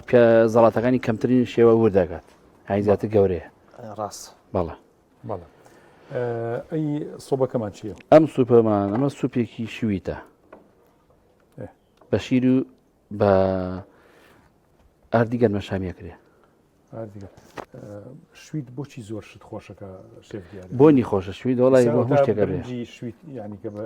بۆ برنجە بێ بۆ شفتا بێت بۆ کور بە قەرەخەرمان بەکاری هێنرێ بۆ ساوار بەکار هێنرێ بەڵێ زۆرنی زەڵاتەکان بیتی تێداویوانی بەڵێ بەڵێ بۆ زۆرنی زەڵاتەکان ژار بەکارێت ئەو عتیادیە خوێ دڵمە ئیوەشتەکەن کاک بڵێ بڵێ هەولێر جا هەندێک کەسێ هەر بەخۆی کە شبیدی تێدابی نایخوا ئەو حاڵەتانە شەیە کەزیاتی هەولێر یەک بەرنامەیان لە زەڵا لە شبید کەرەوزی تێدەکەن هەر شویتی تێ ناکەن نانە هەیە ینی حەزی لێنی وە خۆی کە نایگەنا عادەتی دەبێت شبیدی شویت و ماس بۆ پراخی گەڵامیەوە ماوەسا حەمەد دۆڵمەی هەولێر چۆنە جیاوازە لەگەڵ هێمە وڵی ئەنجاوە هەندێک نەوەمانێ هەر پراختی نازانێ ئەمە هە دۆرمەیە ئەوەی کە هەولێریە کە تورکمانی پێدرێن ئەوانە دۆرمەیان خۆشە جا کۆیی ئەوانیش بە دۆرمەی بەناوبانگ ڕەنگە شێف ینی منطقەکان فەرقی هەیە بۆ فەرقی هەیە هەر یەکە و دۆرمەی بۆ تورکمان بیستومەکە دۆڵمەیان زۆر خۆش دۆرمەیان زۆر خۆشە جا دۆرمە ئەگەر کەرەستەی باش تێدابی شێف بقات بە پاراسو لە بنبی تەبعاً هەر ڕەنگە خۆش هەرچی هەر چاشوار خۆش بەڵێ شێف دیار ئەمە تەمان شتەکان هەمووی حازرێسە ماوێت هێشتا شتەکانە حازرە بەڵام هەنەیە ڕازانەوەشتی کەمان ماوە بێگومان ئەم سوپە من زەیتی کاشۆی بەکارێنم بۆ زەرینەی خواردنەکانمان زەیتی کاشۆ بەکارێنم و خۆزگە کاشۆ سویتیشی بۆە ئەی شتەکانی تر بەچی شتەکانی کەشمان ئێمە هەنی لە بەهاراتەکان هەنی لە شتەکانی کەشمانی دۆنفیسیە بەکارێنین بازم بەهینمان زۆر هەیە بابەتی دۆنفیسی هەر لە ساور و لە نیسک و لە بڕێش و فاسولیا و نۆک و کشمیش و ئارەوەڵا بەڵێ خەمە نەبێ خەمە نەبێ زۆر باشە ئەوەی پێویستە لە مەتبەخ هەیە کامل هەیە بە تایبەت هەردوو نوع برنجەکەی خڕ و درێژی هەیە ینی زۆر جوانە هەموو کاتی لە مەطعەمەکان پێوترێ برنجی ئاڵتونی برنجیان زۆر جوانە من هەر بەبێ ئەم ڕێکلام زۆر بەکارمێناوە معکەرۆنی بۆچی بەکارێن معکەرۆنی ماوەی پێشوو ئەو معکەرۆنی بە قیمێکمانە بوو ماوەیەکی ئینشەڵڵا زەڵاتە معکەرۆنیمانە بێت بەڵێ بە زەڵاتە تر ئەو هەیە ئەی شربەتەکەشمان هەر شەربەتی خاڵقی ئەو نییە ڕازانومەتەوە طبعا بۆ مناسبەیە من دوێنێ چوم شەربەتێکی خاڵقیم کڕی قسە نەکرد نابووم کرای باشتر بوو چوم کڕیم بەس بە حەقەت شەربەتی هینەکان خاڵقەکە خەڵتێکی خۆشی تایە بەڵێ بەڵێ خەڵتێکی خۆشی تایە بەڕاستی مامۆستا شێخ وەڵاو ها ڕازاندیتەوە ئینسان ئەگەر وڵای شتا ماویشمانە بەڕاستی ماشتی تەماعی دەستیەوە ئێساشتی جوانی وەکەین وەڵام هەم میوەی دانێ هەم ڕازاندنەوەشی جوانە ئەوە چەندە کاریگەری هەیە ڕازاندنەوەی سفرە و خۆی ئشتیها کاتە بەڕاستی هەندێک کەس هەبووە لەسەر سفرە دانیش تااقەتی خواردنەوە بەڵام جوانی سفرەکەی بینی و ڕازاوەتەوە حەزی لێ بوو کە شتێ بخوا کە خواردێتی ئشتیهای کردوێتەوە شێف دیار ئەم دەرمانانە چی بەکارێنی سە بۆ ئەمە من ئێستا بۆ ئەم ئاڵاتی ڕەشم بەکارهێناوە ئەتوانی ماجی سەوزاوادی بەکاربێنی بەکارم هێناوە سیرم بە بەکارهێناوە پابریکاشم بە بەکارهێنا ئاڵاتێکی ڕەشم بە بەکارهێناوە یعنی ئەمە بەدەست خۆتە لە سوپەکان هەست بە هەراتێکی تێکەی بەس هەیە ئەخر ئەگە زیای تێکە تیکیە خۆی بزای چۆرە بۆ هەموو شتێک هەروایە سا خواردن بەعزێ خواردن هەیە هەر زۆر زیایتێکی ئەو تامی نامێنێ یان تیژی زۆربی وانە تامی خواردنەکە ناکەی دوایەوە ئێوە زیاتر و کوشێف بەڵێ ینی سەر شفتە چۆن دروستیەکەن ینی چی تیەکەن خۆی شفتە دەرمانی خۆی هەیە بەڵام من زیرە بەکارهێنم بۆ شفتە و تەماتە و پیاز و کولەکە بەکارهێنم کەمترین تەماتە بەکارهێنم بەس ئەیپاڵێم ئەوی تیان نامێنێ بۆی شفتەکە نەوەرێ بەدەستەوە کاتێکە سوورەکرێتەوە دەست خۆش شێف دیار خۆشبی دەست خۆش بێمەتانم ڕایکی شەربەتێک شتانی مەقی ناکە شەربەتێکی خاڵ پرسیارە دەمویست بکەم ئەتو ئەوانە ئەو فێرکاریانە لە بۆ ئافرەتەکانیان لە بۆ پیاوانە وەڵا بۆ عامە پیاز زیاتر بەکارێن حەزی لێ بۆ پیا بەڕێزەکان کە لە ماڵە بۆش نە بەڕێزەکان کە لە ماڵەوە ڕاستە دەست خۆش بە خزمەتانم بەخێر بێن مامۆستا شێخ ئەو بورگەیەمان تایبەتمەندە بە دکتۆرێکی بەڕێز دکتۆر دیاری نیهات پسپۆڕی نەشتەرگیری گشتی و قەڵەوی دیارە بابەتەکەمان نەشتەرگەری بڕینی گەدە و ڕێنماییەکان لە مانجی ڕەمەزاندا اینجا کاکشێخ گرفتێکی زۆر ئێستا لە قەڵەوی و لەو بابەتە هەیە زۆر خەڵک پەنای بردێ لە بە بڕینی گەدە و ئەوانە ئێستا شت زۆر هەیە بۆی کە کەسێکە ورگ دابەزێنێ بۆی چوری دابەزێنێ هەل لە وەرزشەکان لە جیم هەل لە دەرزی ئێستا دەرزی هەیە کە ڕاستەکەمەوە دکتۆر دیاری شەڵا خۆی ڕێنەباسی اینجا نەشتەرگەری ئەو نەشتەرگەری ئێستا زۆر زۆر باوە وەلەو قورسە بەڕاستی نەشتەرگەرێکی زۆر زۆر قورسە نەشتەرگەری گەدا بەڵام لە هەمان کاتە ئەم شتانە بۆچی وایە ماوەسا ئاماژەی بۆ کرد ئەمە ئەگەر لە ڕەمەزانەوە لە غەیری ڕەمەزانە ئەگەر كلوا واشربوا ولا تسرفوا اسراف نەکەی بڕات هەبێت زۆربەی ماوەسەڵ ئەم کێشانە بۆ دروست نابێت بەس کە دروستی شەبێتتر ئەمانە ناعیلاجیەکە بێت جێبەجێ بکرێت چ نەزانم دکتۆر دیاری ڕەنگە هاتە بێت کە گەیشت ئینشاءڵڵا ئەگە دەرمان دەکەنەوە مامۆستا شێخ زۆر شتی جوانی مامۆستا باس کرد یەک دەوانە کە ئەم ئیسلامە بەرنامەی پێ بۆ هەموو کون و کەلەبەرەکان و بۆ هەموو پنتەکانی ژیان جا ڕەنگە هەندێک زار ئەگەر زێدەڕۆوی لە خواردن بکرێ گرفتی تەندروستی و مەسەڵەن قەڵەوی و ئەوانەشی هەر لێ دەکەویتەوە ڕەمەزان دەبێتە دەرفەتێک زۆر زار هەندێک خەڵکی مامۆستا شێخ ڕەمەزانەکە دەکاتە دەرفەت لەوەی هەم چێشی خۆی دابەزێنی ڕەنگە پاشیوەکان کەمتر بخوا ئێوارە تۆزێک ئاگای لە خۆی بێ ئەوە دەبێتە دەرفەتێک خۆی ماوەسەم حەما ئەو دەرفەتە ئێمە چۆن سەیری ڕەمەزان بکەین بۆی قیمەی ڕەمەزانمان لە دەست دەرنەچێت بۆی قورسایی ڕەمەزان بگاتە ئەو دیو کە ئەو دیو قیامەتە ڕاست ئەوەیە زۆر مختەم نەبین بۆی ڕەمەزان بۆ تەندروستیمان چیمان بۆکات ئەیکا خۆی بڵێ بەس گرەوە تەحسیل حاصلە خی گەورە چی بۆ ئێمە دیاری کردووە لەعلەکم تتەقون ئێمە زۆر وریای ئەوە بین ئەم ڕۆژوە لە دەست دەرنەشێ بەبێت تەقوایی لە دەست دەرنەچێ بەبێ دەست نوێژی ئەم ڕۆژۆ چکە هەموو کردەوەیکی باش دەست نوێژێکی هەیە ڕاست ینی نەوعێک لە پاکبوونەوەی ئەوێت نەوعێک لە ئیسعدادیەوێ خەر سەحابەکانی پێسم کا فەرمێ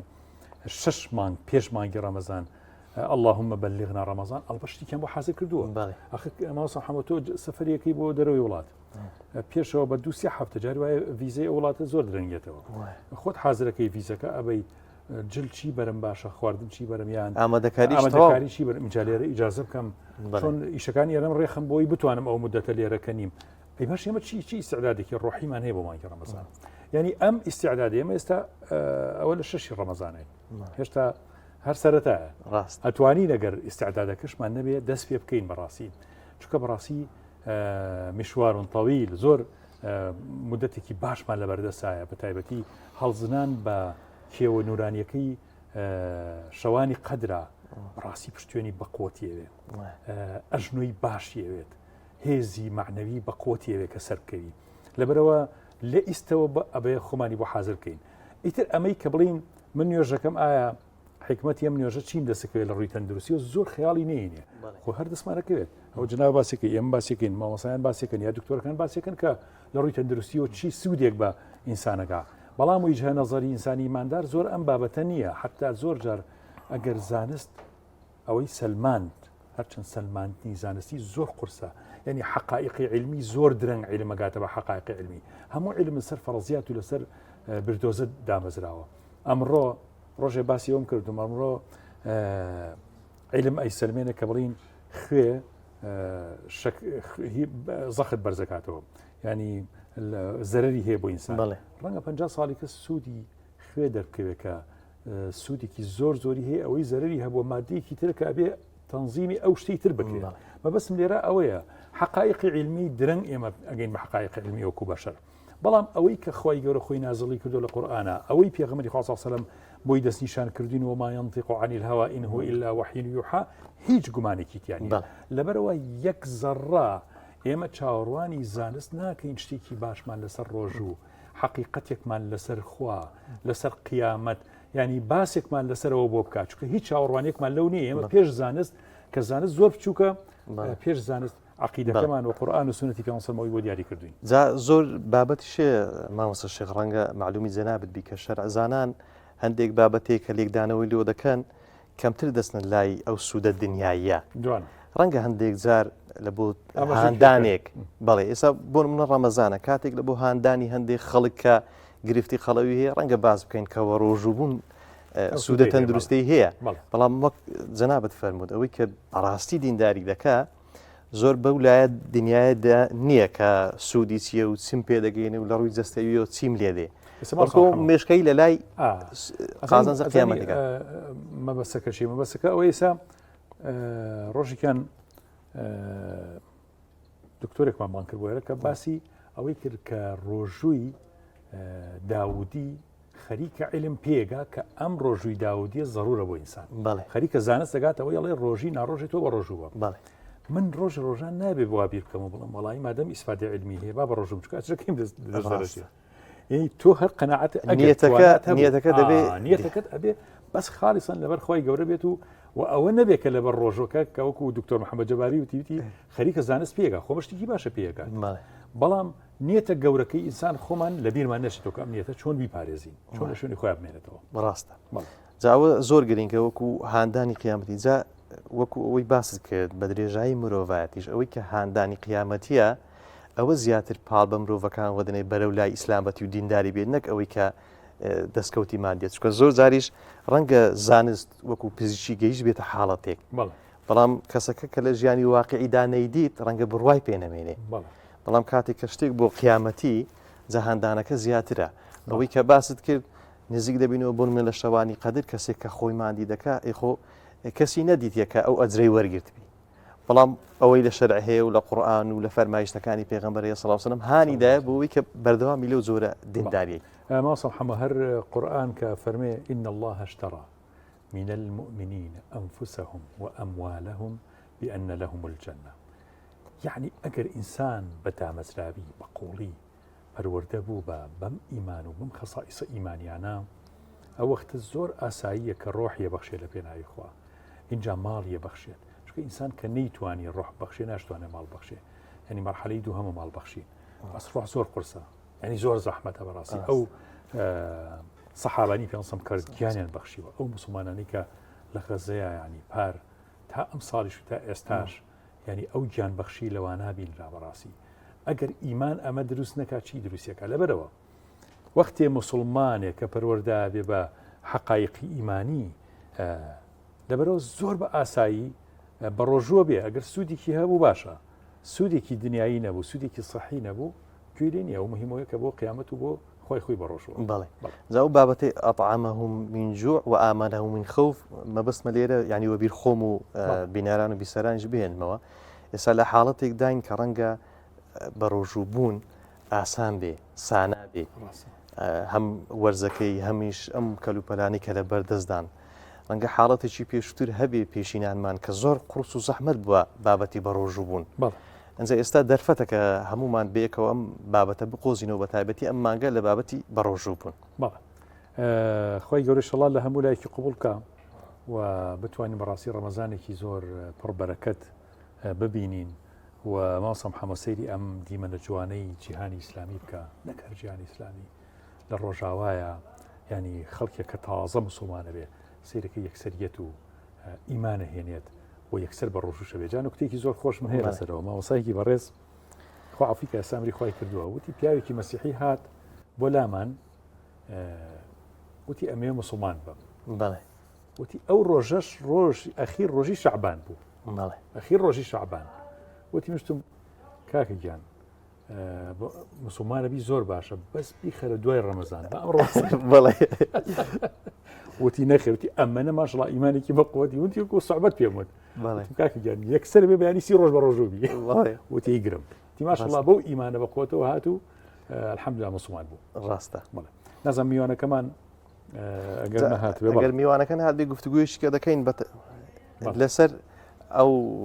بابەتەی مامۆستا شێخ ینی باست کرد ینی جیهانی ئیسلامی بە شێوەیەکی گشتی تایبەتمەندێکی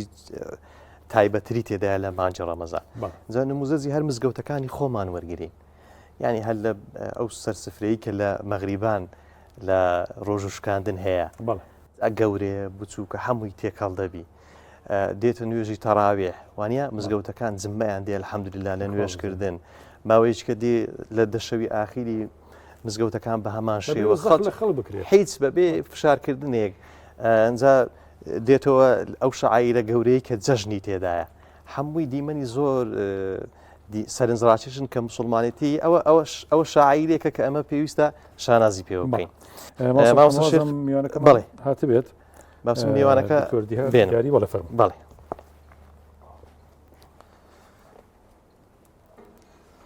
جنابی دکتۆر فەرموو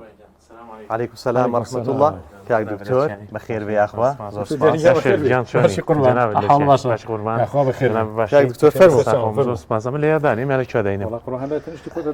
سایی دوایی توانی نەیبێتەوە نەتوانمەشی بە مۆزە ئەگەر سامت بێ بێنێکمی هەر زۆر ئاسایی زۆر چاکە بەخێر بێ کاک دکتۆر جەنابتان لە چیان باشی یاشێجیان زۆر سپاسی جەنابتان عەزەتمانای گوڵستانەکەی پێیامە ئەوە گوڵستانەکەی پێیامە ماشەڵڵا گوڵستان هەر بەتایکیت طبعا بە خۆشحاڵین جەنابی دکتۆر دیارینی هات پسپۆری نەشتەرگەری گشتی و قەڵەوی و هەر دکتۆرێکی لەگەڵ ئیشم کردو بەردەوام جەنابی شیشی دکتۆرە بەڕێزانی کە ساڵانێکی زۆرە لە خزمەتیین خێر بین پێمان خۆش بوو کاتوریان ئەم مەسەلەی قەڵەوی و حاڵەتە زۆر زیایی کردووە خەڵک زۆر بەڕێژەیەکی زۆر ینی ئەوێت وەزنی دابەزێنێ ئەوێت کێشی دابەزێ ئەوێت چاوریەکی هەیە لا بچێت هەرچەند ڕەمەزانیش فرسەتێکی زۆر باشە حەزەکەم جەناب پێشێکی ئاماژەیە بۆ بکەیت کە ئەکرێ ئینسان نسبەتێک دابەزینی بۆ دروست ببێت لە ڕووی جەستەیەوە بەڵام دوایەکی لەسەر پسپۆڕەکەی جەنابتان کە زیاتر مەسەلەی عملیاتی گەدە و قارسی گەدە و چۆن ئەم عملیاتە ئەکرێ مزعفاتی ئەم عملیاتە شتە باشەکانی و دوای ئەوە ڕێنماییەکانی جنابتان بۆ ئەوەی کە ئەم کەسە چۆن دوای عملیاتەکە بێتەوە بە کەسێکی ئاسایی و ئیسفادە لە عملیاتەکەی بکات. دیارە کە باز لە ڕۆژووەکەین تازە بە تازە تەوان لە عیلمی تازەیەک و جەنابیشتان ئاگادارن باز لەواکرێت کە شتێکی پێوتێ سیامی متەقەطع ئینتەرنێت فاسین دیارە لە دینی ئیسلامی پیرۆزە هەر لە دێر زمانەوە مەسەلەی ڕۆژوگرتن هەر هەبووە هەر لە بیدایەتەوە ڕۆژوگرتن هەبووە تازە مەسەلەن بە تازە سەلماوە کە ڕۆژوگرتن ئیسفادێکی زۆری هەیە بۆ جەستەی مرۆڤ کەوەیە مەسەن حتا جایزەی نۆبڵی لەسەر ساڵی 2015 بووە بزانام لەسەرەوەی کە حتا خەلای سەرەتانی لە لەشی ئینسانە ئەکوژێ بەڵام دیارە تۆزە جیاوازی هەیە لەگەڵ ئەم ڕۆژۆی کە خۆمانەیگرین ئەوەیە کە ئینتەرمێتن فاستین ئەوەیە کە کەسەکە لە بینی 16 بۆ 20 ساعت تا ڕۆژوو بگرێت کاتەکەی دیاری کراوە لە 16 ساعت کەمتر نەبێ مەبەستەکە لەوێ لە 16 ساعت کەمتر نەبێ بۆی بچێتە مەرحەلەیەکی تۆسەوە لەشی و بۆی هەیە لەم کاتەشە ئاوی ئاو چای تاڵ قاوەی تاڵ بخوار لەم کاتانەیە دیارە ڕۆژوگرتنی خۆشمان بە هەمان شێوە هەر لە هاوینە ئاچێتەوە مدە سوودی هەیە هیچێک لاوانی کە لە دینی ئیسلامی پیرۆزە ئەکرێ ئەوەیە پارشێوە من دایمەن بە نەخۆش ئاڵێن بە سەراحە دەڵێم مەڵام ئەگەر بکرێ بتوانانی تەحملی ئەوە بکەی پارشێو نەکەیت ئەچیتە تایمی ئینتەرنێت فاستینەوە یعنی تۆ گەر بێت و لە ساعت 11 12 شەوە شت بخۆیت دوایەوەی تر بنویت ئەو پارشێوەنەکی لە ساعت 5 ئەگەیتەوە 6 و 7 ئێوارە جارێکیکە یا 6 ئێوارە و نییە پێش بەپێی کاتەکە ئەگەیتە 16 بۆ 20 ساعت لە ئەوانەی کە کێشیان زیادە یان هەمووی بۆ ئەوانەی کە کێشیان زیاد بۆ هەموو کەسێکیش ئەوانەی کە کێشیان زیانیەوە مەسەلەن ناڵم خەلای سەرەتانی و نێوبوونەوەی خانەکانی لەشیان دەورەبی کەواتە گرفتێکی تەندروستی هەبێ بەڵێ ئەگە گرفتێکی مەسەلەن یا ئەوانەی کە کێشیان زیاد بە دوای ئەوەیە گربێت و پارشێو نەگەن دوایەوەتوان هەموو شتێ بخۆن ماعەداش دەست لە شیرینی بگرنەوە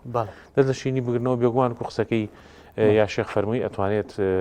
کێشێکی باش دابەزێنێت لە مانگی ڕەمەزانی پیرۆزە تۆ 30 ڕۆژ مەسەلەن 30 ڕۆژە 29 ڕۆژە بە ڕۆژوو ئەبیت لەم کاتەیە کە جیسمت ڕایەت لەسەر ئەو حاڵەتی فاستینە لەسەر ئەو حاڵەتی ڕۆژوگرتنە و لە هەمان کاتە سوعراتێکی باش لە چەوری لەشت دەسووتێنێ و بالتالی دوای ئەوەی کە ڕۆژوو ژەشیێنی مەسموحی هەرچێکە خۆی حەزەکەی پیتزا بخۆ حەزەکەی هەمبەرگەر بخۆ حەزەکەی برنج و هەرچێکە خۆی بیخۆ ماعەدا تۆزی دەست پارێزی لە شیرینی اینجا لەگەڵەوە شای بێگومان هەر لە دینی ئیسلامی پیرۆزیشا مەوجودە کە تۆ هەر ئەوەنی هەرنان بخۆی هەرنان بخۆی نوێشکردنە شەو نوێژە دوای ئەوە مەسەلەن چوونە دەروەیە گەر بێت و هەنی ئەکتیڤیتیش هەبێت ڕاستیش هەبێت لەگەڵ سوودێکی باشی کەواتە وەکو ئێوەی کە شارەزان لە بواری تەندروستیەکە و دکتۆریش ڕەمەزانەکە وەکو دەرفەتێک دەبین بۆ ئەوانەی کە کێشیان زیادە بە پێی ڕێنمایی هەندێک ڕێنمایان بدەنێ کە دەرفەتە بۆ دابەزانی بێگومان هەم عیبادەتە لایەن کاتە و کۆڵە بە بەردە دوو چۆلەکە گوش هەم عیبادەتە لایەن کاتە و لە هەمان کاتی شاتوانی جستێکی تەندروستێ بێ کێشی لەشتی پێدا بەزێنی و بی ئەمە بەس باسی قەڵەوەکانمان کرد ئەی بۆ ئەوانەی کە چەوریان بەرز بۆ ئەوانش هەمان بە هەمان چەوری جگەرە چەوری خوێنە بە کێشەوە نیە ئەو پەیوەندی بە کێشی شەوە نیە و جەنا بەداگاداری لەوانەیە شتێکی وراسی بێ کەسێکی زایفیش لەوانەیە بچێت ترایگلیسیراید بکە 1000 بێ 1200 بێ بەم شێوەیە مەسەن لە ڕەمەزانە ئەتوانێت ئەو چەوریەش بێنێتە خوار ئەتوانێت چەوری سەرجگەریشی نەیەڵێ یعنی ئەمانە سێرەکی چەند ئیسفادەیەکی هەیە بەس بۆوانە نییە بەڵام ئەگەر بێت و خاص سپسیفیکلی باز لەوانەی بکەن کە کێشیان زایە زۆر بە باشی ئەتوانن ئیسفادە لەو مانگی ڕەمەزانی پیرۆزە بکەن دکتۆر دیاری حەزەکەین زیاتر کاتەکە تەرخانکەین بۆ بڕینی گەدا کە ژناتان اختصاسێکی باشتان وە دەورێکی باشتان هەیە لەوەیە حەزەکەم بڵێم ئەم بڕینە تقریبا تازەیە زۆر نییە یاری چەند ساڵێکی زۆر نییە کە خەڵک تقریبا دەستی پێ کردووە چەندێک سوودی هەیە زیانە لاوەکیەکانی ئەم حاڵەتە چییە خۆڕاهێنان لەگەڵ ئەم ینی حاڵەتە لەگەڵ ئەم دیاردیاچکە تۆ چەند مانگێکی زۆر لەوانەیە زۆر بە تەبیعی نەتوانی شت بخۆی یان نەبیتەوە شتێکی ئاسایی تا کاتێکی دیاری کراوە ئەو شتانی ئەو ڤیتامین شتانی کە لە لەشیادا ئابەزێت چین ڕێنمایی جنەبتان چییە؟ بێگومان دیارە دایمە من بە نەخۆشەکان مەڵە منم بۆ شتێک ڕوویت ئەبێ واز لە شتێک بێنیت لە ژیانەوەیە یعنی تۆ ناکرێت هەموو شتێ بەدەست بێنیت و هیچیش لە دەست نەیت بۆ شتێک ڕووی ئەبێ شتێک لەگەڵ دکتۆرەکانی برادەریشمان زۆر جار باز لەواکەن ئینسانی قەڵە و هەموو گیانی نەخۆشە یەک شوێنی ساغە ئەویش گەدەیەتی وکۆڵە بەردەهاڕێ ئەجنا گەورە ئەجنا قەڵەو نابوو گەردان ئێمەش پەلاماری ئەو شوێنە ساغی هین ئەو نەخۆشەخین بۆی جستی ساغ بێتەوە يعني خويا أم معادلة توزي قصة أجر باسي يعني إنساني خلوه هم ولا شيء نخوشة تنا قدينا بيصاغة إمش فلا ماري قدينا خوشة كاين أو شيء نصاغة نخوشة كاين بوي أواني ترتشاق بيته بيقومان إسا يا شغ قلبي برسمي بنخوشي ناس را ولا عالم يعني إذا ناوتري فلانكس قلو أو تري فلانكس نخوشي قلبي هي لبرو قلبي نخوشية أبي تشار سر بكري ئێمە دایمە بە مانشێتێکی گەورە لەسەری سەرەوەی زانستی قەڵەویە هەیە کەوتێ باشترین ڕێگە بۆ دابەزانی کێش بریتە لە ڕێژیمکردن و وەرزشکردن ئەمە باشترین ڕێگەی لەمە باشتر نییە تۆ بتوانی ڕێژیم وەرزشیش بکەیت بەڵام ڕێژیمکردن بە تەنیا قورسە وەرزشکردن بە تەنیا کێشدا نابەزێنێ ئۆکێ ئەگەر بێت تۆمە ئیسفادەی نەبێت دوایمەینە سەر ڕێگەکانی کە دیارە باز لە دەرمانەکرێ وکو ئۆزەمپیک و مۆنجارۆ و دەرزیەکانی شەکرە و هەروەها ئەم دەرزیە بەکارێن کات و دەرزیەکە ئەم دەرزیە هەیە کە بۆ شەکرە بەکارێنرێ ئێستا چ ویگۆڤی بێ مۆنجارۆ بێ سەکسێندا بێ ئۆزەمپیک بێ ئەمانەش بەڕاستی ئەوەی کە من ئەیبینم تیا شتێکی کاتیە کەمیش دابەزێ وەکو چۆن ئێمە باڵۆن بەکارێنین هەنێ جار باڵۆنەکە بۆ 4 مانگ بۆ 6 مانگ ئەمێنێت تۆ سمارت باڵۆن هەیە بەکارێنین بەڵام دوایان نەخۆشەکە و بەعیدی وەکو ئێستای لێتەوە هەمیسان زیاکاتەوە دەرزیەکەش بە هەمان شێوە کەسەکە تۆلێرەنس پیاکات لەسەری با بڵین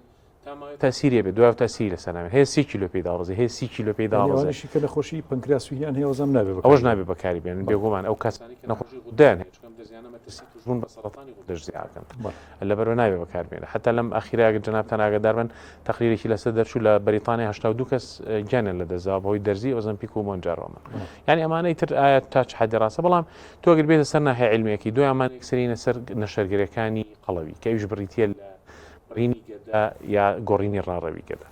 دیارە ئەمە چیەکەین بڕینی گەدە هەڵەسین بە بچووکردنەوەی گەدە لە 1970 بۆ 85 گەدە لی ئەکەینەوە بچووکیەکەینەوە بەمە بە دوو میکانیزم ئیشەکەیەکەمیان گەدە بچووکە بێتەوە خواردنێکی کەمەگرێ و کەسی کە دوو قاپ برنجی خوارد بە کەوچکێ بە کەوچکونیە تێرە بێ دومیان هۆرمۆنی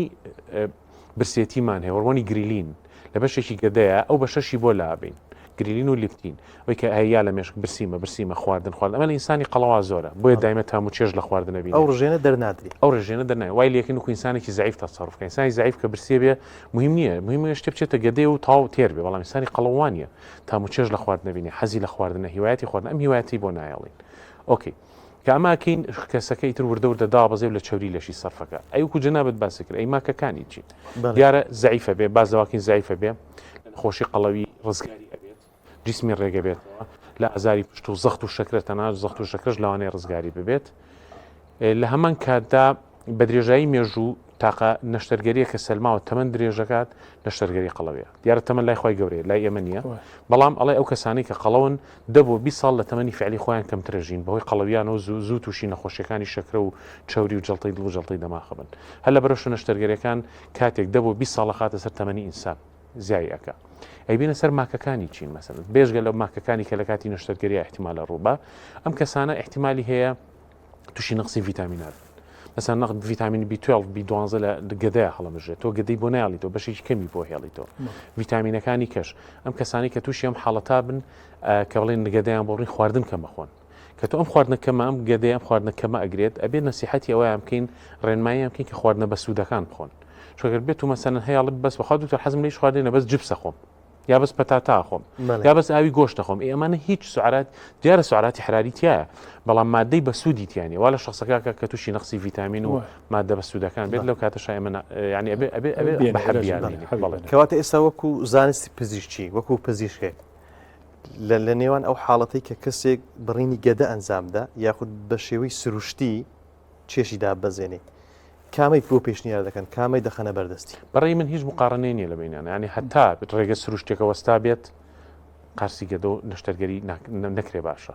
ینیەوە بە دایمەن من هەر نەخۆشی بێتە لای من یەکسەر وای پێڵم ئەڵم بە مانشێتێکی گەورە نووسراوە ڕێژیم و ڕاضە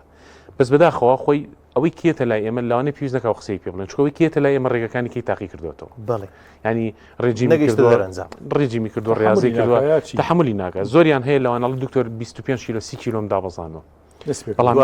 بەڵام قسەکەشی ڕاستە بۆ شکە ڕێژیمکردن یعنی تعزیب یعنی تۆ ناکرێت بنووی برسیت بێ خەبەری بێتەوە برسیت بێ بچی بۆ ئیژ برسیت بێ بیتۆ ماڵەوە برسیت بێ تۆ ئەبێ دایمە برسیت بێ بۆی قەڵەو نەبییت و ئەمە ناکرێت بە کەس ناکرێت بەڕاستی قورسە لەبەرەوە دایمەن ڕێنمایی ئەو کەساناکەین ئەڵین ڕێژیم بە تەنیا ئیسفادەی نییە بەزەگە لەگەڵ وەرزشکردن بیکەی لەوانەیە بتوانانی هەردووشی بکەیت لامان کاتا ڕێژیمەکەش بە حدێکی معقول بکەی وەرزشەکەش کالۆریکی زۆر برسیشی نابێت زۆر برسیشی نابێت قسەکەی جەنابتە تۆ ڕێگەت بێت و زۆر برسی بێ نان مەخۆ بڕۆ بۆ وەرزشکردن دوای وەرزشکردنەکە سێرکی برسێتەکەت نەماوە زۆر باش بووە خەویت هەڵسی برسێتی نامێنێت بزڵێت ئەوانە ئەوە ڕازەکە خەویت هەڵەسی تۆ سێرکی برسێتەکەی کە شەو هەبوو ناومێنێت ئەزەمە تا حدی خەڵک خۆی بۆی گیرێ 2 ساعت 12 شوێسا بەداخەوە سیستمی نووسنی خەڵکی شتێک چووە ینی خەوتن زۆربەی کەسێ مەسەن ئەوش کاریگەری لەسەر قەڵەو بوون بەتاکیت بە تایبەتی گەنجەکان کێن بڵێن ئەڵێ دکتۆر سعات 1 شەو 2 12 شەوێکی شەو دیلیڤەری بانکی بەڵێ یعنی نەخۆشێکم لا بۆم ڕۆتی دکتۆر هەچی تەڵەبات هەمووی ماڵیە مازانێت وتی هەمووی بە دیلیڤەری ساعت 12 تو 12 شو خواردن بخۆی کە خواردنی خێراشە ئەمەش ئەمەش خۆی بامان شێوە زیانە لیا و زیاد قەڵوز خێرا قەڵەوت دەکە تا 34 مێنێتەوە دوی خوات نزیک 34 بێتەوە شتێکی کاخوا اینجانێت ئینجا تۆ تەسەور کە ئەم میکانیزمۆم فەسلەجەی لەشی ئینسانە چۆن تێگەچێ بەسەریەکە هەر هەموو کە مەعیدەی ڕەنگە لەسەری خۆی بدەبرێ واشایەتیە دێ معیدە فەقیرترینە لەو کاتەیە گوناحە زۆری بەسەرێنی بەڵێ کارتویان ڕێنمایی جنابتان چیە ئێستا کەسەکە عملیاتەکە ئاکا یا پێشوی عملیات بکە پێڵێن چەند بانگ ئەم کەسە ئەبێ ناڕەحەتی قوبوڵ بکە ئەبێ برسێتی نا بەڵام ڕشانەوەی ئەبێشتی ئەبێت ئەو مزعفاتانە چیە کە دوای تووشی بێت بەڵێ بێگومان ئەمانە هەمووی بە نەخۆشەکە مەفروزە بوترێ چکە دایمەن یاشە کە تۆ نەخۆشی بۆ لات بەتابێت هی قەڵەوی من دایمەسکرێ پێ مەڵاڵێت تۆ زۆر پێچێرگەم نەخۆشانە مە نەخۆشی قەڵەوی ئەبێ هەمووی تێگەێنی ئەبێ تێگەێنی شتەکان چکە بێ سایکۆلۆژیان تۆ ئامادێکی بۆ عملیات ئەو وابزانێ مەسەلەن عملیاتاکە و بە هەوسی خۆی نانەخۆ زعیفی ژەبێت و مشکلەشی نابێت شتیوانی لەبەرەوەی تێبگا مەسەرەن لەوەی کە ئەمە خوانانی پێ ناخورێ زیاخۆری بکلاواتەیە گەدەی بێشێ زیاخۆری بکلاوانێ بڕشێتەوە وەکو جەنابەت باسە کرد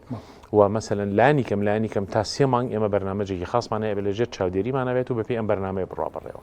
ئەگەر بێت و لاساری بکە و ئەم لاولا بکە لاوانێت تووشی مزعفاتەکان بێ ماکەکانی بێ لە دوای ئەم 3 مانگەشەوە هەم بە هەمان شێوە ئێمە دایمەن بە نەخۆشەڵین ئەبێ ماوە ناماوەی هەر سەردان بکە بۆ چێککردنی بۆی بزانی ڤیتامینەکان کەمی نەکردو لە لەشیا بۆی بزانی سەحەتی بەعام چۆنە باشە ئایا کەمەخوا ئایا زۆرە خوات ئەمانە هەمووی فەرقەکە مەسەلەن یعنی زەلامی وا هەیە بۆ نمونە ئەگەر بێت و من دایمەن بە نەخۆشەڵێم ئەگەر بێت و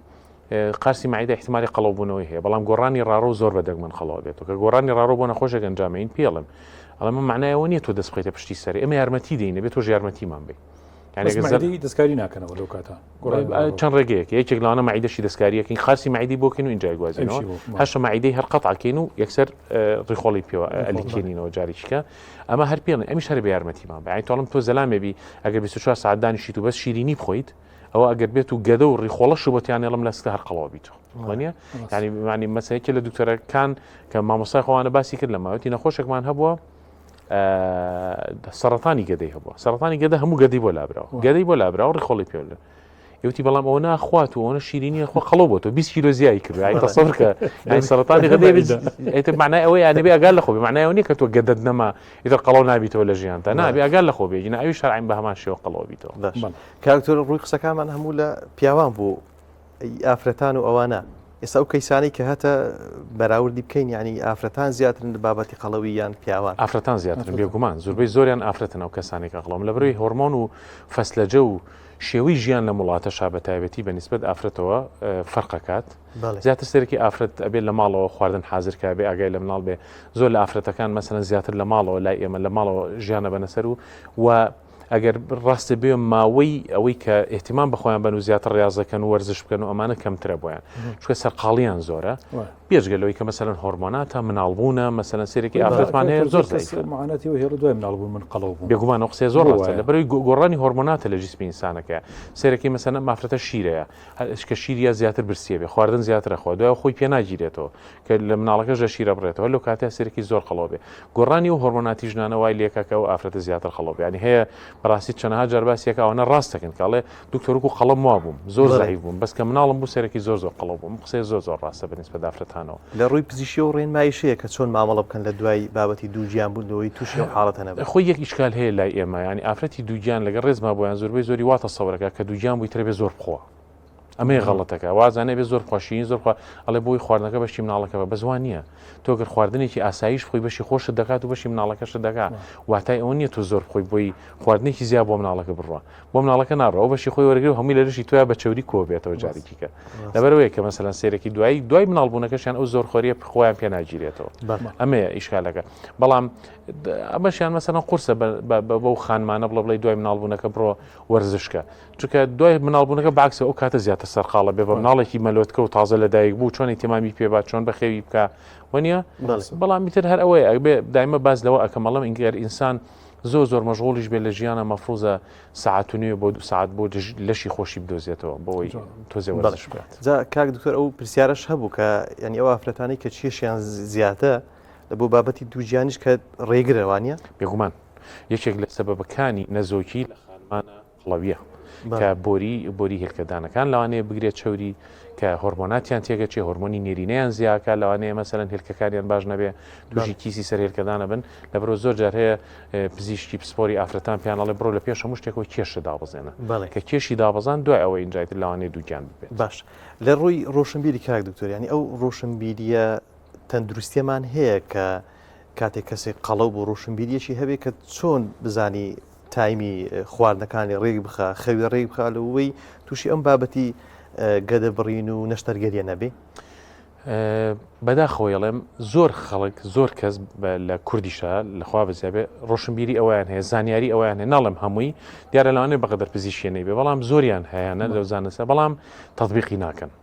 یعنی هەموو کەسێک ئەزانێت کە درەنگ نووسن و مانەوە سەبەبێکە بۆ قەڵەبوون و تێکچوونی هۆرمۆناتەکان بەڵام بەداخۆ زۆر گەنجەکانمان سێرەکی تا 4-5 بیانی نانون ئەو کاتانون و دوینی و ڕۆ هەڵەستنەوەها سێرەکی ئەمانەیە و ئەوانشی کە زانیاریان نییە مەسەرەن ئەتوان لە سەری بخەنەوە یا پرسیار بکەن بۆی ئەو زانیاری وەربگرن و بتوانن محافظە لەسەر کێشیان بکەن هەم شێوەی خۆراکیان مەسەرەن شێوەیەکی خۆراکی تەندروست بێ هەم بتوان ئەو ژیانێکی بەنە سەر ژیانێکی مەسەرەن تەندروست بێ بەڕاستی. کات و گیانەمە طبعا ئەوەی قارسی مەعیداکە ئەوەی گیرۆدەیە بە قەڵەوی زۆربەی ڕێژەکە ئافرەتانەوە ئازارن بێگومان پیاوانیش ڕێژەیەک هەیە بەڵام گرفتێک هەیە کە ئەویش ئیسە خەریکە زیادەکە ئەویش مناڵانن یعنی مناڵ هەیە زۆر خوات هەر لە ئەوڵی ژیان ینی سەتە لە 6 ساڵیە 5 ساڵی هەستەکەی ئەم مناڵە تەبیعی نییە زۆرە خوایە 4 ساڵە 2 ساڵە زۆر قەڵەوە ڕێنمایی جنابتان چی بکەن خۆ مناڵ ناتوانێت ینی تۆ ناتوانانی هیچی لەگەڵا بکەیت زۆر بەسیدە یاشەیە من دایما یاڵم لە 99 سەبەبی قەڵەوبوونی مناڵ سمارتفۆن و ئایپاد و ئەم جیهازانە لە 99 دڵنیا دەکەم بە تایبەتی لە میلەتی هەرچی مناڵی ئێمەیە بە دیار ئایپاد و بە دیار ئایفۆنێکەوە دانیشتۆ 24 ساعت خەریکی خواردنە لە ئایفۆن و ئایپادەکەش یا کە سەری سوۆشیال میدیا و یوتیوبەکە سەری ئەوە کە خواردن چۆن دروستەکرێت زۆربەی مناڵ خەریکەوە خواردن چۆن دروستەکرێت کام خواردنە خۆشە لەبەرەوە هەر خەریکی خواردن و هەر دانیشتووە دایمە بە دایک و باوکانەڵێن کە هەتا ئەتوانن مناڵ دوورخەنەوە لە مەسلەی سمارتفۆن لە مەسلەی ئایپاد لە مەسلەی ئەمانە چونکە ئەمە خۆی لە خۆشیە ئایکوی مناڵ دابەزێنێ زیرەکی مناڵ ئەهێنێتە خوارەوە و لە مەکتەبی شاباش نابێت یعنی زۆر کەسێ مەسەن لەوانێ هەمومان دڵمان بۆ خۆش بە کە مناڵەکانمان ئینگلیزی باشە زانن لە ئایپاد و ئایفۆن و سوۆشیال میدیاوە فێر بوون بەزەمە زەرەری لە لایەکێکەوە زۆر لیاون ینی زۆر زەرەری لیاون لەگەڵ پێشکەوتنی تەکنەلۆژیا لە چەندی لای دیکە لە چەندی لایکەوە زەرەری لیاون بێگومان لەبەر دایمەڵی لەوایان دوورخەنەوە زۆر جار هەیە من باز لەواکەم با مناڵەکانیان ئەگەر لە گەڕەکەکەشە لەگەڵ مناڵەکانە دیاری بکەن زۆر باشترە ئەگەر ئەوەشیان پێ ناکرێت بیخەنە دەورەیەکەوە بۆی لە دەورەیەکە بتوانن مەسەلەن ڕازە بکەن ئەمە زۆری فەرقە ئەگەر مناڵەکەت مەسە مناڵەکەی من بیخەمە ناو دەورەیەکی بۆ نبوونە چوزانم بالا باسکە تایکواندۆ ئەمانە هەم لە هەمان کاتە مامۆساکەشی ئەکتیڤیتیەکە مامۆساکەش یەگەر بێت و کێشی زیابێت لەوێ کە نەسیحەتی بکە زۆری فەرقە لەگەڵەوەی باوکی پێی بڵێ کە مامۆساکی پێیوت بێگومان گوێی لێ ئەگرێ بێگومان مەسەلەن محاولاکە بە قسەی مامۆساکی بکە کێش دابەزێنێ لەبەر دایمەن من لەگەڵەوەیان بەڵام مناڵ لە سوۆشیال میدیا و لەوانە دووری بخەنەوە شەرتیش نییە مناڵ کە داوای شتێکی کرد یعنی یەکسەر هەبێت یعنی مەسەلەن من دایمە باز لەواکەم جارێکیان دایک و باوک تۆزێ بۆ مناڵەکەی تۆزێ نەوەیەکە بەس لەوانەیە خوشکوبرا تۆزێ دڵڕاقتر بن جارێکیان کوڕەکەم مەسەلەن لە نانی ئێوارەی بیرچوو بوو بیخوا سەعات دەیشە و وتی نانم نەخوارد زۆر برسی خوشکەکەی نەیەش بیخوا وتی درەنگە کاتێکی بڕۆ من زۆرم پێ ناخۆش بوو بەس بەیانی کە هەستاوتم باشە خۆ چی لێ چی لێ ناوام شۆ نەیەژان خۆ چی بوو وەنیە یعنی خۆ قسەکەی ڕاست بلانێ دایک واک پێی نەکرێت بەس ئەکرێت خوشک و براکان ڕاستپێرن بۆی ئەوانە بکەن ئەوان پیان نەکرێت کاتوگەن زیاتر مناڵی ئەوسا ئێمە بیرمانیەت یانی وتام بە دوای مزراحێکە کیلۆمەتری ڕایەکە سێ بازیە کرد هەلوکێنیە کرد چاو شارکی حەزوڵانیدن و جوڵە بوو ئەش هاتەوە ماڵەوە نا ئەم خواردنانی دەرۆ هەبوو ماش بوو ترخێنە بۆ خواردکە چوە دۆر هەمتر یاریە کرد ئەمە نەماوە کاتۆری جۆری خواردنەکانیشمان یاشە فەرقی کرد یانی وەکو جەنابی فەرمووی کە فاسفود جاران فاسفود کوا هەبوو ینی هەمبەرگەر هەر نەبوو نازم شتێکی بچووکە بوو بازار لە بازە دوکانێکە ئێستا ئەشکال براند هەیە ئەوەی فاسفود هەیە مەسەلەن کە فاسفود هۆکارێکی قەڵەو بوونەوە هۆکارێکی زۆر سەرێکی قەڵەو بوونە بۆ خێرا دروست دەکرێت خێرا تێری پێ خۆی خێراش برسی دەبێتەوە جارێکی و سوعاتێکی حرالی زۆر زۆریشی تایە فاسفود شتێکی خراپە سوودی لە بۆ ڤیتامینەکانیش ئەوەی کە لەش پێویستی تێدا نیە بیزڵبێت سوودی تیان نییە هەرەوە بوو مەسەن ئەو خواردانی کە جەنابەت باسێکە جاران هەبوو هەمووی سوودێکی زۆریە بوو بۆ ئینسان ئیدامەی پێەیە لەگەڵەوە شامەسەن مناڵ مەسا چوینە دەرەوە یاریمانەکە نانمان خواات شەرەوە دەرەوە جارێکیکە ئەوەنە هیلاکە بووی بیسەبت لە شەکەتێ بوو دوایەکسەرە نووسی بیسەبت ڕاستەکەی بەڵام ئێستا ئەوەیە سەبەبین چکە سدنتری لایفە ژیانی تەمەڵیە دایمە دانیشتەوە بە دیار سوۆشیال میدیاوە جسمی هیلاک نابێت بەس مێشکی هیلاکە بێت بە جسمی هیلاک نابێت هیچ ئەمێنێتۆر بە ئەو پرسیارە بکەین ڕەنگە کاتیشمان کەم مابێت زۆر جار هەندێک نەخۆشی هەیە لە ڕووی تەندروستیەوە دەڵێن ئەوە بۆ ماوەیە بەڵێ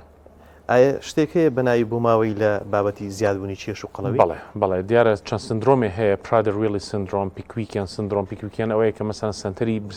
تێربوونیە لە مێشکیانە بۆ ماوەی تاسیری هەیە بێژگە لەوەش بێژگە لەمی کەمە ئەمە نەخۆشین ئەمانە ئەمە چەند متەلازمەن بێژگە لەوەش بۆ ماوەی هەربووی هەیە ئای تۆ سێرەکی لە عیلێک ئاگە سەیریکەی دایک و باوکەکە قەڵەوە بن مناڵەکانیش کە لە دایکە بن قەڵەوە بن یعنی ئەمە بۆ ماوەی ئەمە جیناتە جیناتیش بۆی هەیە بەڵێ بێگومان جینات بۆی هەیە اینجا ئەو کەسانی کە مەسەلەن ئەم متەلازمانیان لەگەڵایە جیناتیان تایە و زووە تەنانەت ئێستا لە جیهانە باز لەسەرەواکرێت کە لە تەمەنێکی زۆر مناڵیە نەشتەرگەریان بۆ ئەنجام بێت نەک تەمەنی 14 ساڵی ئەوە بگرە بە مناڵی بە 4 ساڵی 5 ساڵیش لەوانەیە بۆیان ئەنجام بن بۆی هەر لە زووەوە بتوانێت ئەم مناڵە کۆبکە لەگەڵ ژیانە و قاچ و خولی تووشی مەشاکلی گەورە نەبێ و پێستی تووشی مەشاکلی گەورە نەبێت طبعا ئێمە ڕێز و سپاسمان هەیە بۆ جەنابی دکتۆر دیارینی هات سپۆری نەشتەرگەری گشتی و قەڵەوی حەزێکمان دایوە کۆمەڵی زانیاری زۆر باشی پێشکەش کردین هیوادار ئینشاءالله لە دەرفەتی تریشا بە خزمەتت بڵێن زۆر سپاس زۆر سپاس دەکەین کاک دکتۆر زۆر بەخێر بێ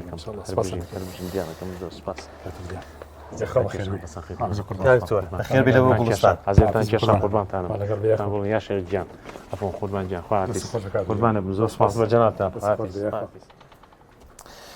مامۆستا شێخ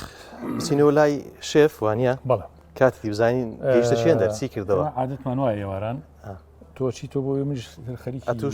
دەکردن بۆ دوعاکان زۆر باشە توێشەڵا و توێژی خۆت کە و دوایی دوعاکان زۆر باش شێف هاتمەوە یاخوا بەخێر زام گەیشتە چێن دەر ئێمە تاوا کۆتایمان پێێنە بەڵێ گەیشتە سوپەکەوانیان بەڵێ بەڵێ ئەوە ئەو پرسیارە بکەم پێشەوەی قسە بکەی بەڵێ تام و بۆن چەندە کاریگەری هەیە لە خواردن زۆر مهمەوە بزانی تۆ چی دەرمانێکش بەکارێنی ڕاستە هەندێک جالاچ هەندێک دەرمانی تێکی بات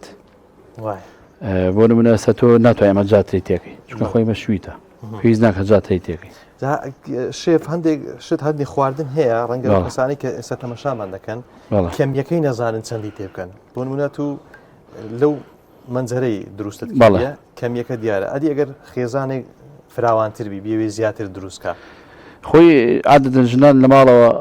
دەستیان قیاس توانن هەموو شتێک خۆیان دیکەن مەگە تۆزێ بۆ پیاوان تۆزی زەحمەت بێت ڕاستە بەڵام ئەوش هەر زۆر ئاسانە تۆ لە ماڵەوە توانی قاپێک شتێک دیاری بکەی بۆ خۆت بکەی بە قیاس بەڵێ هەم لە ئاوەکەی هەم لە شتە بۆ منە برنجێک لێ بنی قاپێکی بچوو لێنی بەشی دوو نەفەرەکات تۆ توانانی دوو قاپ ئاویتەکەی بە هەمان شێوە هەمان ئەو دوو نەفەرە دەرەکاتەوە ڕاستە بۆ قیاسە سوپێک دروستەکەی مەنجڵ هەیە لە ماڵەوە بە پێ مەنجڵی خۆت ئای وەزیاکەی شیری وەزیاکەی ئیتر بە پێی بەڵە بەڵێ ئەوان توانین شتێکی کەمان زیادی کردیوانی بەڵەمە میوە بە ترێ و بە مۆز و سێ و ترێ لەگەڵ کیڤە ڕازانەی ئەتادیمان بۆ کورد و هاوڕانی بەرنامە پێیان خۆش و ناوێکی تایبەتی نیاوە نه هەر ئەتادی ڕازانی میوەکانە هەندێک شتی شێفەکان خۆیان وانە بەڵێ دروستی دەکەن و دروستکردنی خۆیانە ڕاستە هەیە ئەوەی کە ئەزمموی هەیە و هەندێک ئەوە ماستەر شێفە ماستەر شێف توانێت بن خاوەنی هەندێک خواردنی خۆی هەیە خاوەنی هەندێک زەڵاتەیە ئەو شتانێک کە لەسەر ئەو کەسە تەطبیق بۆ هی ئەو کەسەیە بەڵام ئێمەمانە لەوە چ بتوانین تەقلیدی ئەو کەسە بکەینەوە ڕاستە هیچ مایە لەسەر نەوەڵا هیوادارە لە ماڵەکەی خۆتان ناتوانن ئەم سوپە زۆر ئاسانە شویتە بە شیرەکرێ و ئاڵاتی ڕەش و خوێ ئەتوانی ماجیش بەکاربێنی مەدڵی خۆتوانی ئایش بەکاربێنی زۆر ئاسانە و هیچ کێشێکی نەتوانانی بە پەنیری پوکیش بەکاربێنی کرێمتە بەکاربێنی زۆر بەلەزەت دەرەچێ و وەک شازێمە بیکەن کەمتری ماوە شێوێ دەستەکانت خۆش بێ دەستی تۆش خۆش بێ بەڕێزان و خۆشەویستان دیارە مەکۆتا بەرگەمان دوعاکانی مامۆستا شێخ فاتیحە دەچینە خزمەتی مامۆستا و کۆتایی بە ئەڵلقەی ئەمڕۆی بەرنامەی گوڵستان دێنین تا ئەڵلقەی شتیکە بەخوای گەورەتان دەسپێرین خواتان لەگەڵ.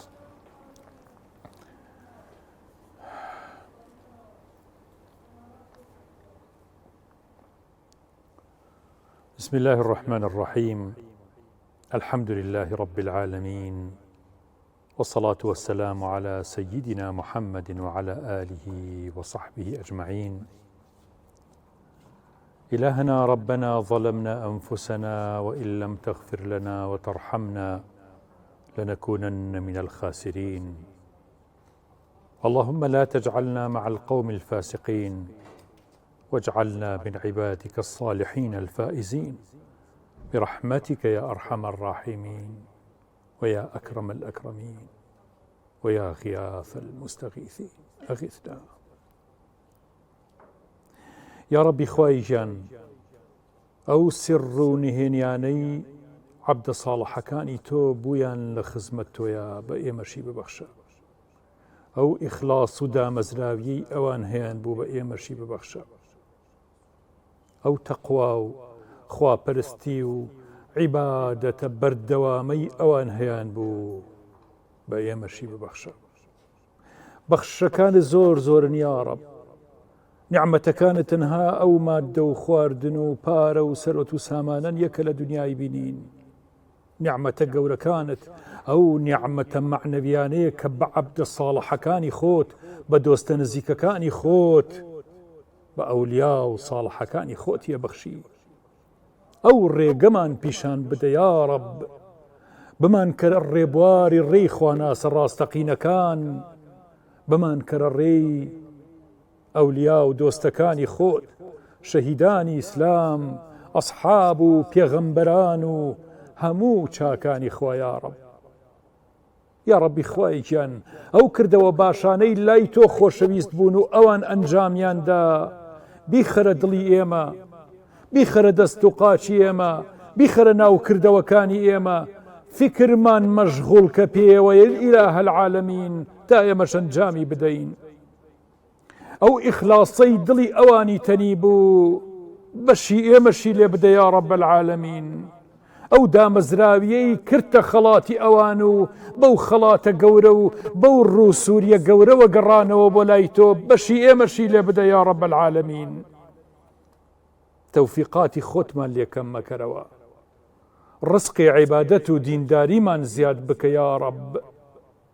بەرچاومان تەنگ نەبێتەوە تەنها دنیا و مادە و شتە جوانەکانی دنیا ببینین، فانیەکانی دنیامان لا فانی بکە یا رب. وای ببینین کە فانین، نەک بە حەقیقیان ببینین و وا ببینین کە ئەوان باقیەکانن. لێمان نەگۆڕێ یا رب، سرمان لێ نەشەوێ ئیلاهە العالەمین، حەقمان لێ نەبێ بە باتیل و باتیلمان لێ نەبێ بە حەق ئیلاهە العالەمین. یا ربی خوای گیان، لە حەڵاڵەکانی خۆتە بمانژێنە و تام و چێژی حەڵاڵەکانی خۆتمان پێ ببەخشە تاوەکو بەردەوامیمان هەبێ لەسەر حەڵاڵ. زەهرەماری حرامەکانمان لێ دوورخەرەوە و پێمان دیاری بکە یا رب العالەمین کە ئەو حرامانە چ زیانێکی بۆ دنیا و قیامەتمان هەیە و لە بەرچاومانی بخە و دڵمان شەیدای مەکە یا رب. تەوفیقمان بە تا شەیدای حرامەکان نەبین ئیلاهە العالەمین. یا ربی خوای گیان، دامەزراومان بکە لەسەر ئیمان، دامەزراومان بکە لەسەر تەقوا و دینداری، دامەزراومان بکە لەسەر بەردەوام بوون لەسەر نوێژەکانمان و مانەوە لە نوێژا و چێژبینین لە نوێژا و بەردەوام بوون لە ئیخلاص لە ناو نوێژ و خشوع لە ناو نوێژا یا رب العالەمین. یا ربی خوای گیان، ئەوانەی ڕزقیان کەمە ڕزقیان واسع بکە، ئەوانەی هەر مەطلەب و داوایەکیان هەیە لەم دنیایە خوای گیان، تۆ حەکیمی، تۆ دانای، تۆ عەلیمی، تۆ ئەزانی چی باشە بۆیان ئەوەیان بۆ بکە ئیلاهە العالەمین. زۆر جار داواکانی ئێمە داوای نەفسە، داوای دنیایە، داوای حەزە دنیاییەکانە و زۆر عمر کورتە و زۆر نابینین لە دەرەنجامەکانی، داوای دەوڵەمەندیە کە ڕەنگە غەڕامان بکە، داوای لەش ساغیە کە ڕەنگە بە هەدەرمان نابەرێت، داوای شتانێکە کە نازانین دەرەنجامەکانی چی دێت. یا ربی خۆت ئەمان ناسی، ئەو شتەمان پێ ببەخشە کە بۆ ئێمە باشە بۆ قیامەتمان، سەبریشمان پێ ببەخشە لەسەر شتێکە پێی و نەبەخشیوین، ئارامیمان پێ ببەخشە و تەحملمان زیاد بکە و قەناعەتمان زیاد بکە یا رب. یا ڕەبی خوای ژیان ئێمە لەم ئێوارە و لەم تنگی ئێوارەی شەشی ڕەمەزانە لە تۆ پاڕینەوە یا ڕەبی خوایە دوعاکانمان گیرا بکە دایک و باوکمان عەفو بکە خۆمان و ماڵ و مناڵمان مەحفوظی دنیا و قیامەت بکە ڕزق و ڕۆزیمان پێ ببەخشە ئەم برا ئازیز و خۆشەویستانەی کەناڵی ئاسمانی پەیام مەحفوظ بکە و خێر و بێری دنیا و قیامەت بڕێژە بە سەریانە لەگەڵ سەرجەم مسلمانان ئەم بینەرانەی کە ئێستا دانیشتون لە بەردەم ئەم شاشەیە و ئامین بۆ ئەم دوعایە ئەکەن و لەم میهرەجانە معنەوی کە کەس ناناسێ و نازانی کێ بەشداری تێکا و کێ ئامینەکات یا رب العالمین هەمومان دوعاکانمان گیرا بکە و هەموو ئەوانەی گوێیان لێمانە و هەموو ئەوانەی هەر دوعایشیان هەیە و ئەپاڕێنەوە سەرجەم دوعا و پارانەوەکانیان گیرا بکە عفویان بکە و لێیان خۆش بە هیدایەتیان زیاتر بدە یا رب العالمین مناڵەکانیان بۆ مەحفوظ بکە هیدایەتی مناڵەکانیان بدە یا رب العالمین لە دایک و باوکیان خۆش بە ڕزق و ڕۆزیان زیاد بکە ئەوانەی مناڵیان نییە مناڵی ساڵحیان پێ ببەخشە ئەوانەی هاوسەرگیریان نەکردو بە کەسی باشیان بگەێنە شیفای نەخۆشەکان بدە ئەوانەی دەردەدارن بە هەر نەخۆشیێکی دەرونی شیفایان بۆ بنێرە اللهم آمين آمين آمين يا مجيب السائلين سبحان ربك رب العزة عما يصفون وسلام على المرسلين والحمد لله رب العالمين والسلام عليكم ورحمة الله وبركاته.